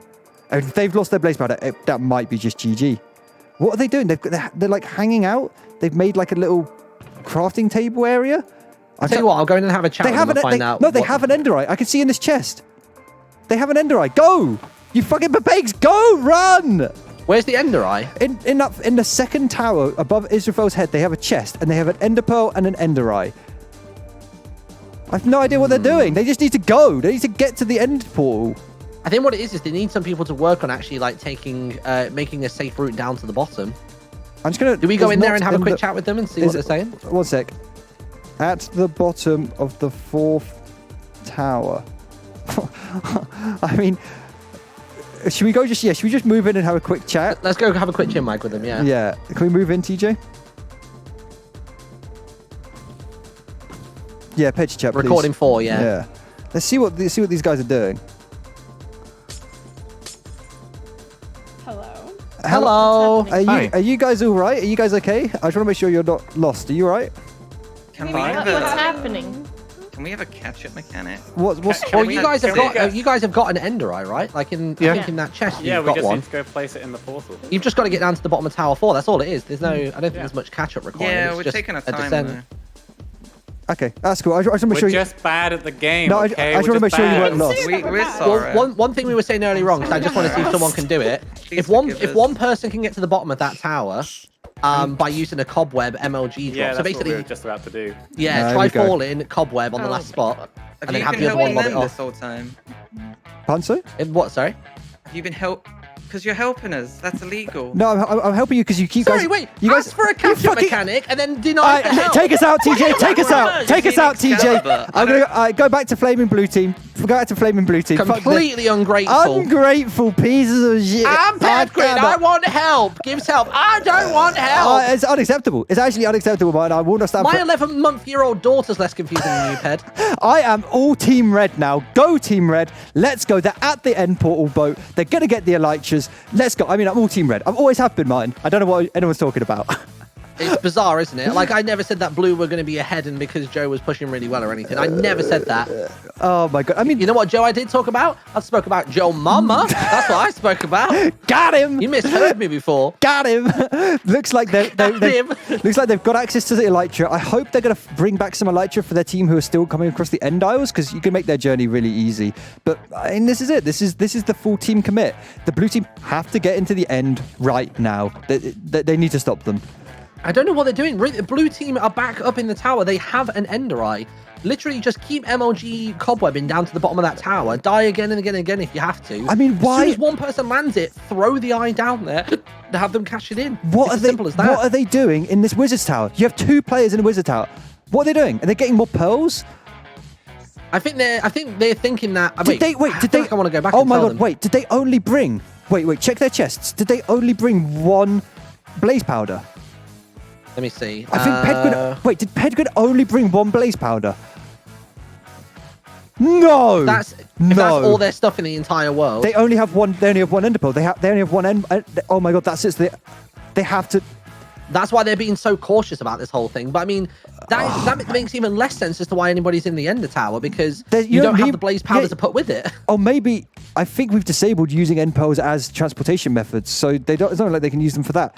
They just have to... They're stood around, Martyn. It's frustrating. What are they doing? Just start going. Throw bodies at that 4th tower. Jump people down. Just pick up the oil, scoop it up with your fucking hands. And take it to the fucking portal, please. Oh, my God. The levels of paganism I can't even imagine, Martyn. I can't even imagine the levels of paganism I'm seeing right now. Just pick us. That's what they're doing. We're getting pegged. Here we go. Please, Rythian, make some fucking progress down this 4th tower, please. I can't. My mind is gonna melt out of my fucking nose, dude. I mean, where are we at with the red team? They've got to be making some serious progress here. They must be moving in strides at this point. I mean, I think they're getting access to this respawn room. Nilesie's fucking around with a TNT cannon. They're going to get geared in Enderite and stuff. Like, this is... they're going to be ready. I wonder if they've taken the machine gun crossbow. They haven't yet taken the machine gun crossbow. I don't know if Ravs has realised that you can get numerous swings. Oh, whoa. He just soared off. Holy moly. Oh no! Look, there you go. All of basically 4 players have just landed inside of the ship. They are ready to start going. Yeah, there's a crucial respawn point that is very useful to take here, and that also gives you a lot of ender armor, a lot of really good loot in the. Why do I always open this one fucking chest? And it's actually not that far in either. Like it's like barely like seconds into getting into the end space. You actually get the respawn point there. So I guess it just takes out the need to traverse the moons, doesn't it? Something important to remember is when you're wearing a Elytra, the chest plate is one of the best pieces of armor. If they're going to suddenly go in here, you don't really use the Elytra inside the moon, so it's kind of worth putting your chest plate back on and saving the Elytra. I don't know, dude. I used it quite a bit last week to basically skip over the whole top ascent. bit. Yeah. For the top half, it was really, really genuinely good. And also, for descending down towards those cobwebs, you can just slowly fly, yeah. Because I was just basically flying towards the edges to get away from it. Like, I wouldn't write it off too quickly. Okay, here we go. We're seeing blue deaths. Hopefully this is them chain doing the final tower. Please. I'm hoping that this is just loads of cobweb MLG drops. Oh, please. I mean, how do you collect cobwebs again? Is just shears? With shears, right? Just 2 iron to make a shear. It's like, there's cobwebs fucking everywhere in this map. It's not difficult. Here we go. We've got Boba. Okay, Boba, please, Boba. I mean, what strategy were they using before when they came down to get the yellow wool? Because they must have come down here previously to use the yellow wool. Pedguin has some cobwebs. He's got some shears. Please, MLG it, Pedguin. Come on. Go on, Ped. Please. Oh, no, but he got caught. He's getting by the shulkers. Oh, it's hilarious. Oh, there we go. One dropping. There we go. Rythian's doing all right. Okay. Rythian, slowly. If I was Rythian, I'd jump over to those iron steps. No, he got a cobweb. That's a smart idea, though. He's got actually a placed one down there, so they can now just drop onto it. Yep, that's awkwardly, the target. It's on top of the one available Ender Eye slot. It's really fucking awkward. There we go. Boba nailed it. it! Okay, now Boba's down! the crucial bit is who is going to bring this Ender Eye? Who's going to be the one?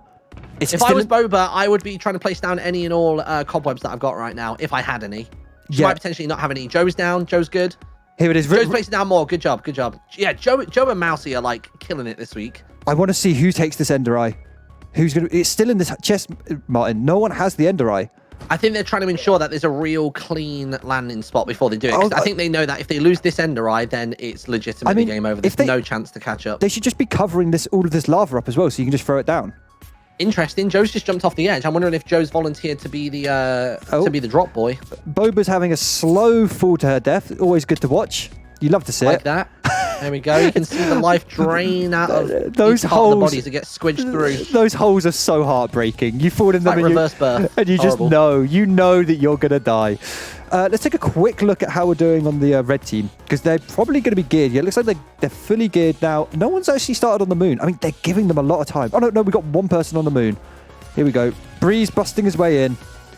Breeh's been a bit of a front runner. I think Breeh's basically been the run ahead, scout the area. They've got 3 of them in the respawn room right now. And then Osie, I think Osie seems to be creating like nice clean bridges for afterwards. So if for whatever reason they run out of fireworks, if they happen to run out of elytra wings and durability on that, then it seems as though Osie's basically creating a nice bridge to get them back over for that return journey to go and hand the wool in, because it's going to be a long old trek. And it's good, you know. I mean, they'll have the elytra, but it's nice to have someone actually focusing on making the map walk aroundable and playable on. And Osie and Mousie have done a really good job at doing that. So good job. Looks like they seem very comfortable in this respawn room. I'm not sure what they're doing. There's a lot of gear in here, so they're probably just upgrading everything. There's a lot of netherite. Oh, and a lot of there we food. go. The Endergasts are up and about. Yep, the Endergasts are here. They're not very fun. God, Ravs is trying to build some kind of bridge. Ravs, just leave them alone. They don't want to be your friends. It looks like Pedguin's down, but I'm not sure that Pedguin is the current Ender Eye holder at the moment. No, I'm not sure who has. Let me just check their chest, see if they've taken it yet. I'm assuming that Joe is the one holding on to it. Yeah, it's gone. Someone has it. Someone has it. It's going to be one of these two at the top. Joe is getting pushed up into the... Joe's currently getting pushed up by all of the shulkers. He needs to use a bow and arrow to do this, or he's about to make this jump right now. Let's see. This is it. Look, he's lining it up. Look, there he goes! Huge play! Yes, he's done it. Here we go. Good job. Now, I want to see Place that Ender Eye before you die. Get it in. And I want to see the entire team kill themselves and then respawn and go straight to the end. This is it. We need all 5 commit. Oh my God, it's huge. Huge plays. And the big question is, who's going to get little bitch blocked? Who's going to get little bitch blocked? Here we go. It's probably going to be Joe. It looks like it's going to be Joe. Joe's kind of ignored it. Joe's immediately scouting ahead. I think Joe's like, loot, don't need it. Yeah, he thinks, I've got the gear I need. Let's just fucking get this over and done with. Does he not have any blocks? Boba? Is Boba going to do it? Oh, Boba got a little bitch. I think she just looked at him and didn't mouse over it. That was a quick look. Oh, no, there she goes. There she is. I'm going to go into the chat. Hold on. That's good. Fuck it out. Hopefully they open up the respawn and teleport so that their other teammates can do it. No one's actually... There's not much vocal reaction Joe has just fallen to his death. Okay, he's here. He's fine. Oh, and he set the respawn. Here we go. Good. They've sent Ravs back with the magma wand, and he is going to begin to wreak havoc on them. Oh my God, it's brutal. This is a slight bit of revenge, though, because to be fair, earlier on, Mousie absolutely devastated their progression. Yeah. In the Vindicator room. Boba whipping out the old trident, though. Doesn't look as though it had loyalty, though. Nothing's come back to her just yet. She might have yeeted it into the void. So, you know, it's an easy way to lose your trident. Unknown.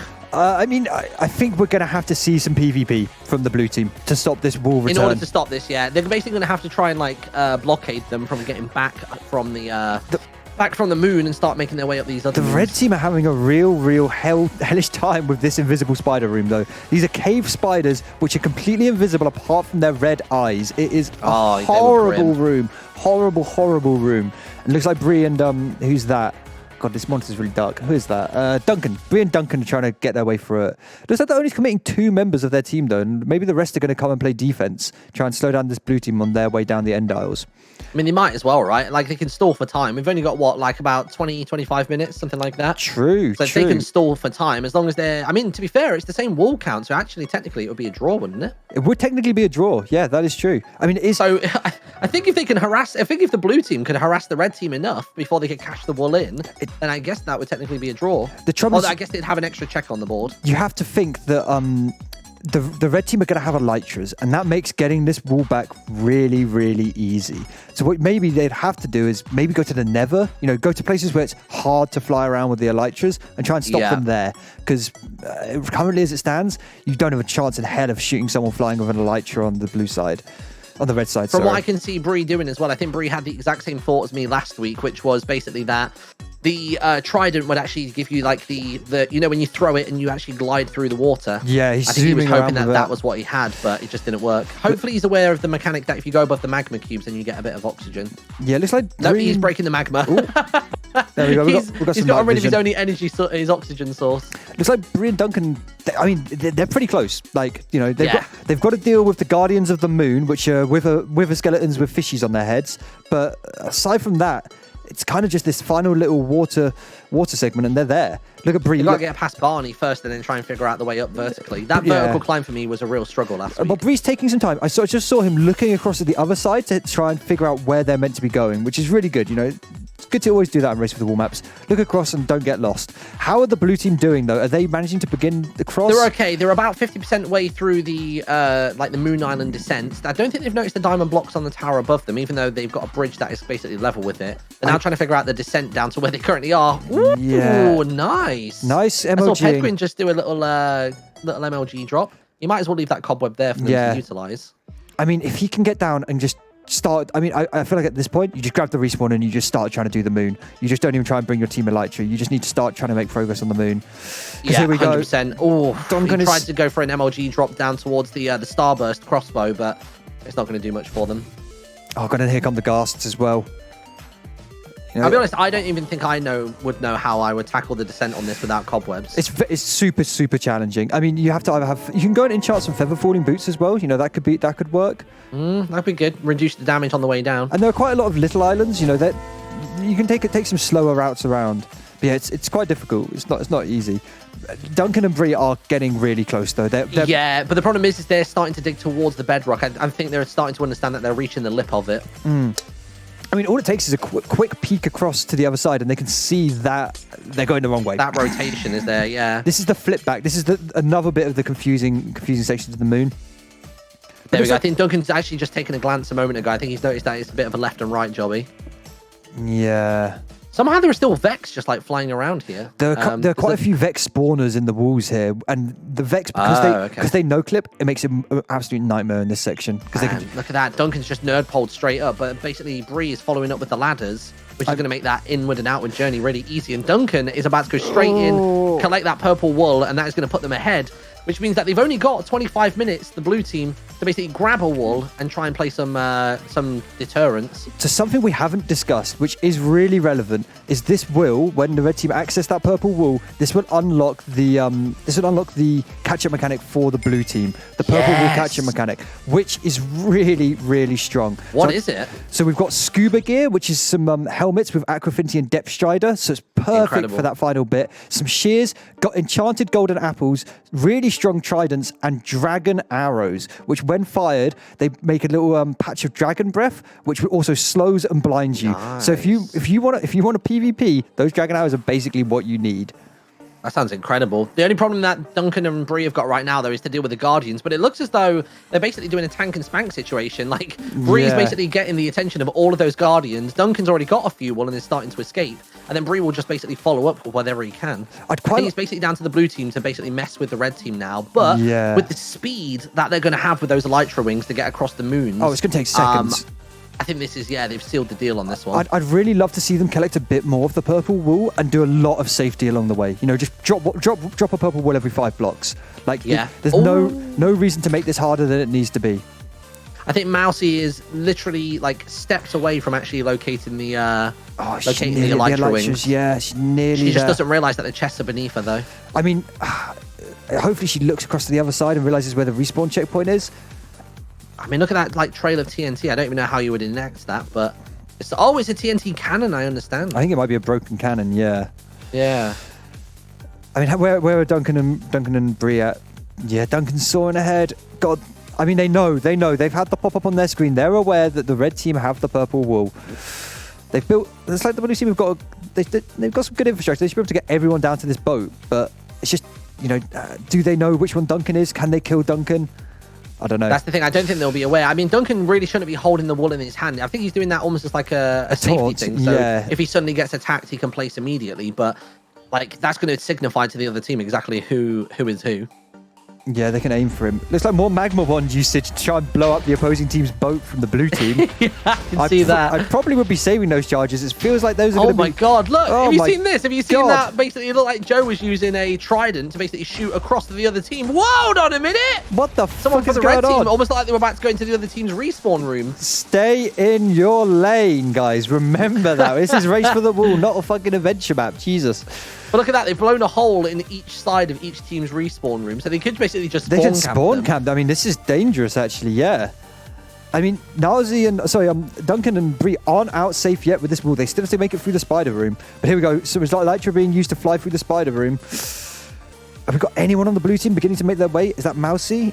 No, it's Joe. Joe's beginning to make his way forward. God, Yeah, Joe's only just beginning that ascent. Look at that. It's so painful to see that Joe is literally within a 6-block radius of the wall. The purple wall, but there's just bedrock between them. Oh, God, he's got so far to go. I feel like this blue team, they just need everyone down here now. It's not good enough for everyone to be on the end isles. They need to be at this end ship. Yeah, I mean, they've got the bridges to get there, but it depends on whether they want to use the magma charges that are on the red team to basically blow up their bridges. I think at the moment it seems as though Pedguin and also and Rythian are basically just stuck on that higher section.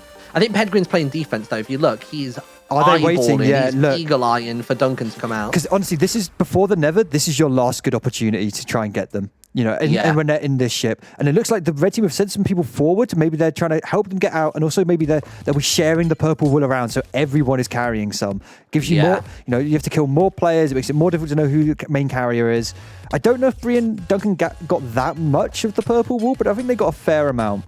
It looks like they got about 3 or 4 each from what I gathered. The problem is Pedguin's from what I can gather, it seems as though Pedguin's hoping to get some damage in as they step out of the ship. But by the time they've done that, as soon as they've got open air, too late. They're just going to do a double jump and rocket. They're going to be gone. Yeah, I feel like if you want to do this hold up, you do it inside the moon on the boat. Yeah. And then whilst you've still got the crest around you. And then maybe you try and respawn back at the Never, because it's really hard to fly through the Never with the Elytra. I doubt they're going to try it. So probably you can get them there. But here they come.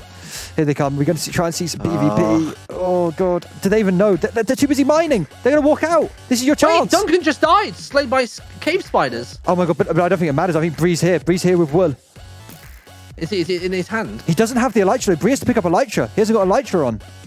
If I was them, I would be swapping out right this second. It looks as though the bow with the Dragon Breath has started to go out as well. I think Boba's currently using that. Yeah. And look at it. She's just lining up. They're going to have to go through some of it. She's shooting it into the respawn room as well. Oh, my God. The Dragon Breath arrows are brutal. If she can land a shot with the Dragon Breath arrow into that respawn room, that would be great. Oh, my God. That would actually be game-winning. Oh, I don't know why they've all gone into the respawn room here. This is not the play. There we go. Breeh studying the Dragon Breath. I don't think he realizes what's going on. He's trying to quickly craft. He's already lost about 16 HP. And he's just managed to get out of the way. I think they might know who needs to be attacked right now. If you go creative mode now, and you can see firewall he's got to get through. Jesus Christ. Jeez, dude. He's got a jumping potion to help him move around the place, but if you're in midair with one of those jumping potions, you get hit by one arrow, it sends you so far off course and might send you into the void that it's not worth it.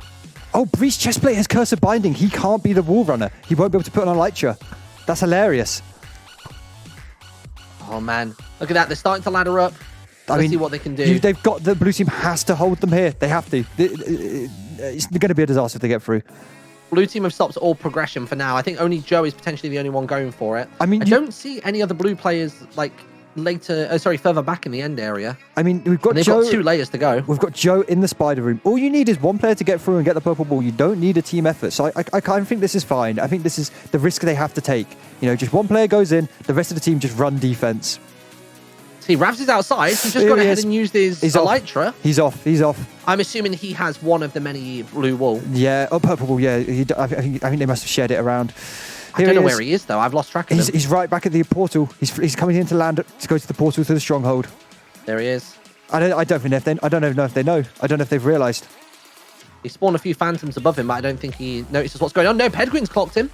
I'm going to teleport Rythian firing from the other side back into the stronghold and just get a view on this, because it is possible to fly out from the end portal. Here he is. Ravs is in the stronghold. He's giving it his best. Look at that. On a problem is if he hits his head too many times, that's going to do some real damage. What was that by Pedguin? He just respawned through the teleporter and then suicided.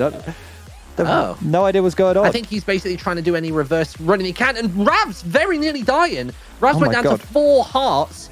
Basically, that would be 2 hearts in game. Why are they not going through the portal? By flying too hard into the portal. Where is he? Has he lost the wall? Is he okay? Is he... Ravs currently is stood by the portal. He's just done a little bit of a flex and he's gone through. So Ravs is now in the nether section and he's ready to rock and roll. Oh, wait, he's in the nether section already. Oh, my God, I completely missed him. Holy shit. I think Ravs is basically going to try and run this. I think he's going to be a little bit more cautious now because of how he messed up the flying a moment ago and almost like basically completely face splattered into the ledge. So, I mean... Yeah, I don't think flying through the nether is the option for Ravs here. But he's got Pedguin on his tail. Pedguin's up here. Pedguin's already in the nether for them. He's going to be looking for him. And he's already pinging arrows. He's raining down on him. He's got some nice looking arrows as well. I don't know what particle effect they've got. But yeah, that's the dragon arrows. He's working with it. They've given Pedguin the dragon arrows, it makes sense. They've got slowness. They've got blindness on them. If he hits him with the dragon arrows, he probably kills him. Pedguin needs to not try and hit him with the arrow specifically. He needs to try and hit an area that he's about to go into. Yeah, I hope he realizes that. He's going to leave lingering there. It's going to be good. He must have noticed by now. Or is he out? That one wasn't a dragon arrow. He might already be out. Yeah. You don't get many. You got to use them carefully. There's no extra trail on him right now. Here we go. He's But look, going for pure dings. We got Boba in here as well. They realize this is it. You've got to hold them in the nether. And you can do it. The nether is really hard. I mean, this is a really big decision as well. The red team decided not to take the bastion skip, which would make their route through the nether way quicker, and instead have to take this really long route through the messy big bastion. I don't know. It looks like Ravs is actually just getting choked up. He's basically just had to box himself in. I've moved back over to Joe. He's currently making his way through the moon section, and actually he's about to get to the final crest. He's literally about to do the vertical ascent. Oh my He's just God, past Joe! Barney, This could be and the he's about clutch. to go up. And he's been really good. I've been watching him for the last 10 seconds. He's been getting rid of every single spawner that he's seen. So potentially Joe could clutch up here, get a bunch of wool, and we could genuinely have a neck-and-neck race if Ravs stays pinned down for a while. Looks like Ravs has made some progress. He's into the basalt area. He's made some progress through. He's managed to bust out. Pedguin and Boba are still raining hell on him, but he has the last layer to go, and it is quite open. Ravs is... Yeah, he's kind of low. Oh. Man, if they can hit those targets right now, that is going to drop TNT on top of him. Oh my God, it's huge. He's in the dragon. He's in the dragon breath. He's in the dragon breath. He's going to die. He's in the dragon breath. He's dead. Oh my God, it's huge. Absolutely fucking huge plays from Boba and Ped. Broke him in half. Oh my God. He killed him. I mean, Martyn, this is it. This is the potential catch-up. Joe is literally there already, about to collect some wool in about 3 seconds. Blue team with maybe the catch-up of a lifetime. Oh, do we have any secondary red players bringing up another purple wool? Not to my knowledge, no. Joe's been really smart as well. Joe is basically tucking himself into the corner to try and get away from these Guardians, but it doesn't look like it's going to be quite enough. As long as Joe can break a hole into the purple block section, they're going to be really, really good. I mean, Rythian is literally on the other side of the wall. I think he's going to consider trying to jump around, but that zombie's about to just drop him in. That is breaking the rules, Rythian, and we've got you on camera breaking the rules. There we go, purple wool. I cannot believe. It all comes down to this, folks. I can't believe they managed to catch up. I mean, that kill on Ravs was enormous. It was so big. So big. We need to see what the red team's doing right now. We need to see who on the red team has got something. Osie is actually making her way back towards the portals. Like, does Osie have some in her inventory or what? I'm not sure. They must have got more than one. Ravs can't be the only carrier. It looks Nilesy currently, both Nilesy and Breeh are both stood by the portal. Now Duncan's there as well. Yeah. Are they literally waiting for someone to come? Look, they've just vertically ascended. Duncan Wait, Duncan's just gone through. Wait, where's Duncan? Duncan's literally at the top of the 4th tower in the stronghold. So does Duncan potentially have some wool that we're unaware of? Oh, they're all waiting at the bottom of the end. Are they going to nerd pole up? I mean, these guys must be carrying wool. Do the blue team know? Somebody's got to have some. I mean, Pedguin's suiciding. I think Pedguin is basically just going to be running around the entire map looking for anyone who's carrying wool. That's his job right now. I'm assuming that Joe has got some wool, and Joe is now literally beginning his return route. I'm hoping he grabbed a bunch of it and he can share it out across the team, because as soon as he meets them... We've got Duncan. Duncan is flying currently straight into the nether, and he's into the nether. This is it. This is the place to hold them again. Pedguin needs to... Oh, God. Fucking flying everywhere. Nice. Good shot. He got one shot at the top of the nerd pole. Just missing out on Osie. Osie had 5 HP. Barely missing out on it. They're both teleporting back to the beginning, so neither of them would have had wool, and if they did, they've lost it. Duncan is in the nether. Where's he gone? Where's Duncan? Duncan is currently behind a bit of a bastion wall. Yeah, but Pedguin's here. Pedguin and Boba here. They know he's here. They know they got to hold him. Boba's had a real good shot as well recently. Man, yeah, she's been playing really well. Big PvP plays from her. And also, you got to remember, Duncan's no longer wearing gold armor. These piglings are not his friend. If they didn't clear this out, they're gonna brutalize him. If there's a single pigling brute, it's gonna be a nightmare.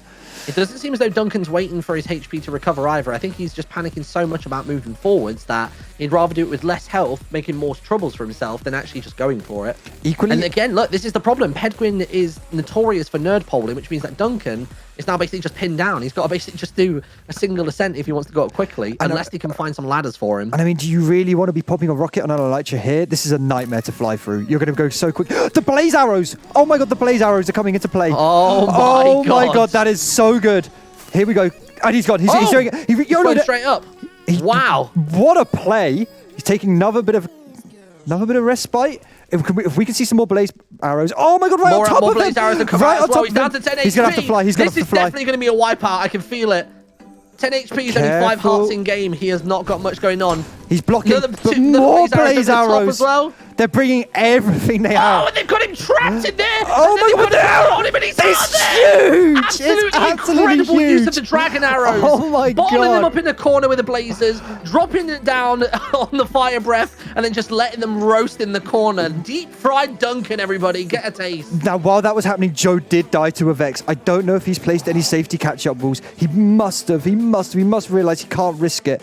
Please say he's got a catch-up rule. I mean, the team are buying him so much time right now. I don't know. As it stands right now, the teams are neck and neck. Like, literally, because all players carrying wool seemingly have died. It's just a race to the wool. It's in the name, but it's in the name. But roll the credits. We've said it. Roll the credits. I don't know. We have 4 players on the red team in the 4th tower, all trying to ascend right now. I think some of them must be carrying some purple wool. The trouble is, Boba and Pedguin have proven that they are really, really good at PvP. Oh, and Osie's down. Oh my god, this is gonna be Wool's dead. 2. I don't know what's happening. I don't know what is happening. They're beansing it beyond belief. As it stands right now, it actually looks as though Rythian potentially has some wool and is already backtracking with it because he's moving in the opposite direction from where the purple wool is. So I can only assume that he's already grabbed it and is like on the return journey now to the I mean, with an Elytra, the ship. It can take seconds to catch up here. We've got Ravs moving Joe's also there with him as well. I mean, all we need is Pedguin and Boba to sit in that position on the Nether. If they move and they let someone through, it's game over. They have to sit there. Here we go. Ravs is going into the Nether now. Oh, no, he's not. He's trying to slow down. He's trying to be careful. It's good. It's good to be careful. I think as it stands right now, current wall holders on the red side seems to be just literally Ravs. And on the blue side, Rythian and Joe are both coming through. I think Joe is about to grab another fresh batch, whereas Rythian is coming back, hopefully with a couple in hand. I think. Oh no, that is Joe. Sorry, Joe's coming back with a couple in hand. Ravs is in the Nether, and I don't see any blue players. He's in the stronghold. He's going for the stronghold skip. Boy. Oh god. I don't know if they've cleared the spawners here. There's piglin brutes. He needs to be careful. Oh, look, there we go. The 2 players still back up here, though. I think, Pedguin and Boba are keeping eyes on it. Pedguin and Boba are crushing it. I am concerned, though, they might not have many dragon arrows left. Here we go. Look, we've got Osie coming in, Breeh coming in to support from the top of the Nether. But why do they keep going through this bastion section? It's an absolute nightmare for the red team. I don't know why they keep trying to do it. Nilesy blown up by Mousie with the magma wand. A lot of PvP happening around the map right now. It's just impossible to keep on top of, isn't it? I know. Where's Joe at? Where's the blue team? Let's have a look. So at the moment, as it stands, it looks as though... Yeah, so Joe's just come from... It looks like, actually, to be fair, it looks like Joe's going for more wool at the moment. So maybe I misunderstood that. And Rythian, I think, was a wool carrier and just died to a Vex, which has been stray ever since the stronghold and has followed them around the map. Oh, God. I mean, they're holding them up. But Bree's here to exchange. Let's see if Ravs can hand off some wool to Breeh. I mean, God. I mean... They're pretty good at PvP, Pedguin and Boba. Boba right behind you, TNT arrows. Breeh has TNT arrows. Boba doesn't know about it. Boba's down. Ravs is clear. Oh, Ravs is doing it. He's busting out of the stronghold choke. And Pedguin's back at the stronghold as well. That could have been the break that they needed in order to push through to the end. I don't know if they've realised that TNT arrow play from Breeh was absolutely huge, killing Boba. They need to get here now. They need to stop them in this Nether. I don't think they're going to be able to stop them at the Desert Temple. It looks I like think it has to be a case of literally every single player from the blue team needs to come back. You have to run kill defense. off these two, Yep. and then it's a stretch again on the collection. Breeh as well got one of those jumping potions. That's working wonders, especially where you've only got magma around. no, It's not too much of a worry. They've got the green jumping boots on. That's what they've got. The other boots. Careful. TNT Pedguin's arrows. trying to drop in TNT arrows, but it's just at slightly the wrong time. He's at the wrong angle. He needs to move to the Nether platform, I think, and come in from that angle in the Nether. Yeah. Bree's returning though, basically keeping the pressure top down. Meanwhile, Ravs is just chilling. I think Ravs is potentially going for a glide, but it's really if he hits his head dangerous. too hard, and then he takes the fall damage. That will just erase that wall. Look, Pedguin's trying to hit these target blocks for these TNT. If he could do it, this is huge. If he can do it, please. It's Pedguin. that one that's directly above them. I mean, but I this is just don't know if the power reaches that far. And equally, this is it. They're moving. He's actually put an arrow in the TNT, but not the target block. Oh, this feels bad. I mean, he's too low down. He needs to come up. He needs to come up high, Pedguin. And this is it. Ravs flying. Oh, are we going to see Boba? Boba's in. Boba is waiting. She's at the exit. She's dueling She's with just going to Osie. start raining on them now. But look, another person's just come through the portal for the red team as well. Osie's coming in. I think Osie's basically going to play distraction tactics against Boba, even though Ravs is the target, and he's just glided straight through the portal. And he's in. This is it. This is the home stretch. This is the home stretch. He just flies home safe. And Unless you're an absolute boss. Look at that, over the top of the tower. I can't even keep up with him in spectator mode. He's moving that quickly right now. He's absolutely zooming. I mean, unless we have a blue player at the hub, it's going to be looks like a win for red. Look at that drop in there. Pedguin doesn't even realize that he's come past him. Man, he just landed in the water, and there it is. He's got Your the purple will in hand. Everybody. The Crimson Team. Oh. Honestly, what a tight finish. I didn't think we'd have it. Incredible end. GG. And honestly, Ravs, first time winner. He beats Pedguin. Congratulations to Ravs. Team friendship win. Man, that was an amazing game. Really, really close game. Genuinely, yeah. What an exciting end as well. Some really good PvP plays from Boba and Ped. I'm amazed they managed to do as well as they did. Joe and Mousie for progressive pushes were really incredible for the blue team. The PvP from Boba and Pedguin for the blue team was unreal. Rythian, I think, was just a really solid middle player. And then on the red team, Breeh was pushing hard. Duncan was doing really well. Osie was running some really good support strats there. And Ravs stepping up this week more so than last week. And then Nilesy as well. Nilesy wasn't playing support. I think Nilesy was actively pushing with Ravs at pretty much all times. So just everybody stepped up their game this week, and even the new players were killing it. Yeah, I'm really impressed. And this map is hard. We've made it harder. We didn't make it easier over the week. We literally made it harder, and they still managed to beat it. I'm dreading when I have to play this next. It's fine. We could just. I got to play the V1. We could just chill in the. We could just chill in the commentator box. It's a bit more. A bit more this easier. Pretty cozy. We got bubble tea. Yeah. I mean, I honestly, I'm just really impressed. They beat the map in 3 hours. I feel like they executed some really cool tactics. We saw some some pushes forwards, and I mean just all around good team play, good team delegation. People doing different jobs.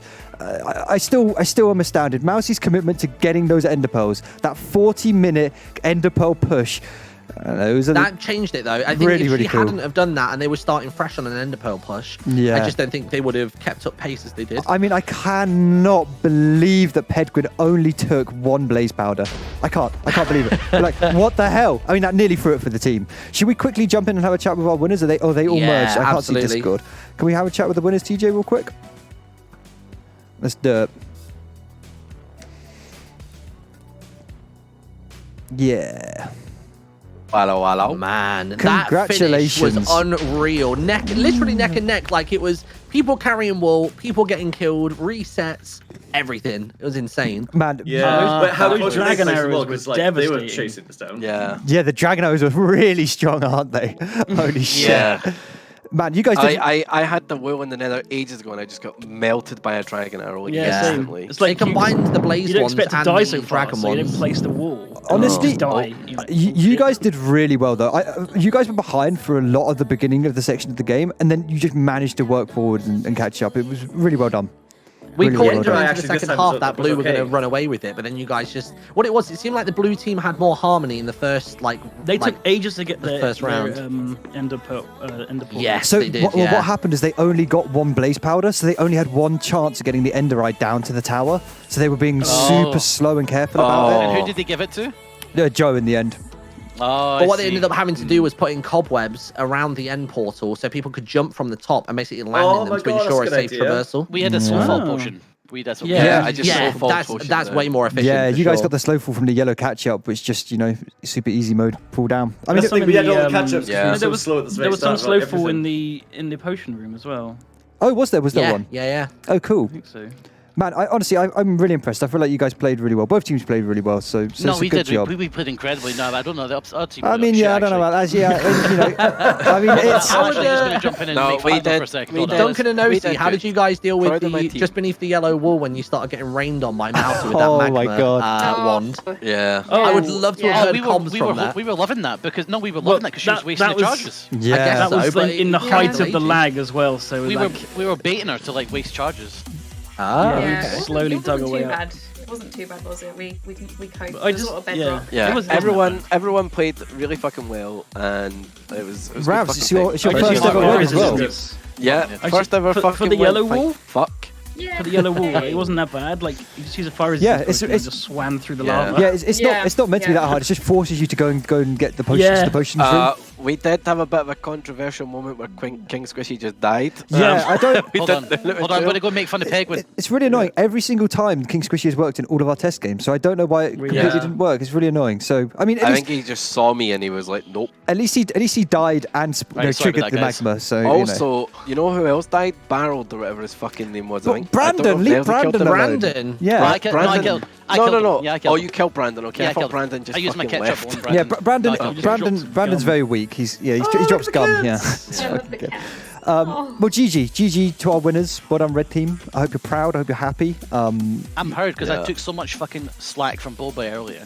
Oh, I'm sitting there like fucking moulding. Oh. no, you guys, honestly, all of you played really well. And I think the bit that stood out most to me was you guys did really good delegation. You had different bits of the team doing different jobs all at the same time.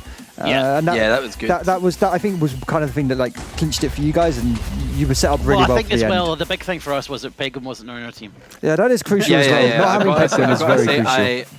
everyone played very well, but Pedguin was not on my team, and that's why we won. Yeah, that is Who on your basically- team? Who on your team got little bitch blocked? Who was it? It was I think me. it was Ravs actually. Yeah, he Nice came little- and complained about Nice it. little fucking Dadcraft reference there. Of all the people for Yeah. it to get, you is like Yeah, perfect. I just knew straight away. We're going to quickly hop over to the losing team, I guess, and give our commiserations Yeah. to the big Yeah, let's losers. laugh- let's laugh some Big more. losers. Well, let them have a little chat first, then we'll go in and fucking Oh, have you not chatted dab to them on yet? them. No, I haven't No, not chatted to yet, them yet. We're no. going to come chat to the winning team. Okay. We'll jump in a Alright. minute. So. Can you move us, TJ? Is that all right? I'm the What? victor. Hello. Commiserations, but well played, man. Holy shit, blue team, you guys did so well. I actually think game MVP is going to go to Mousie.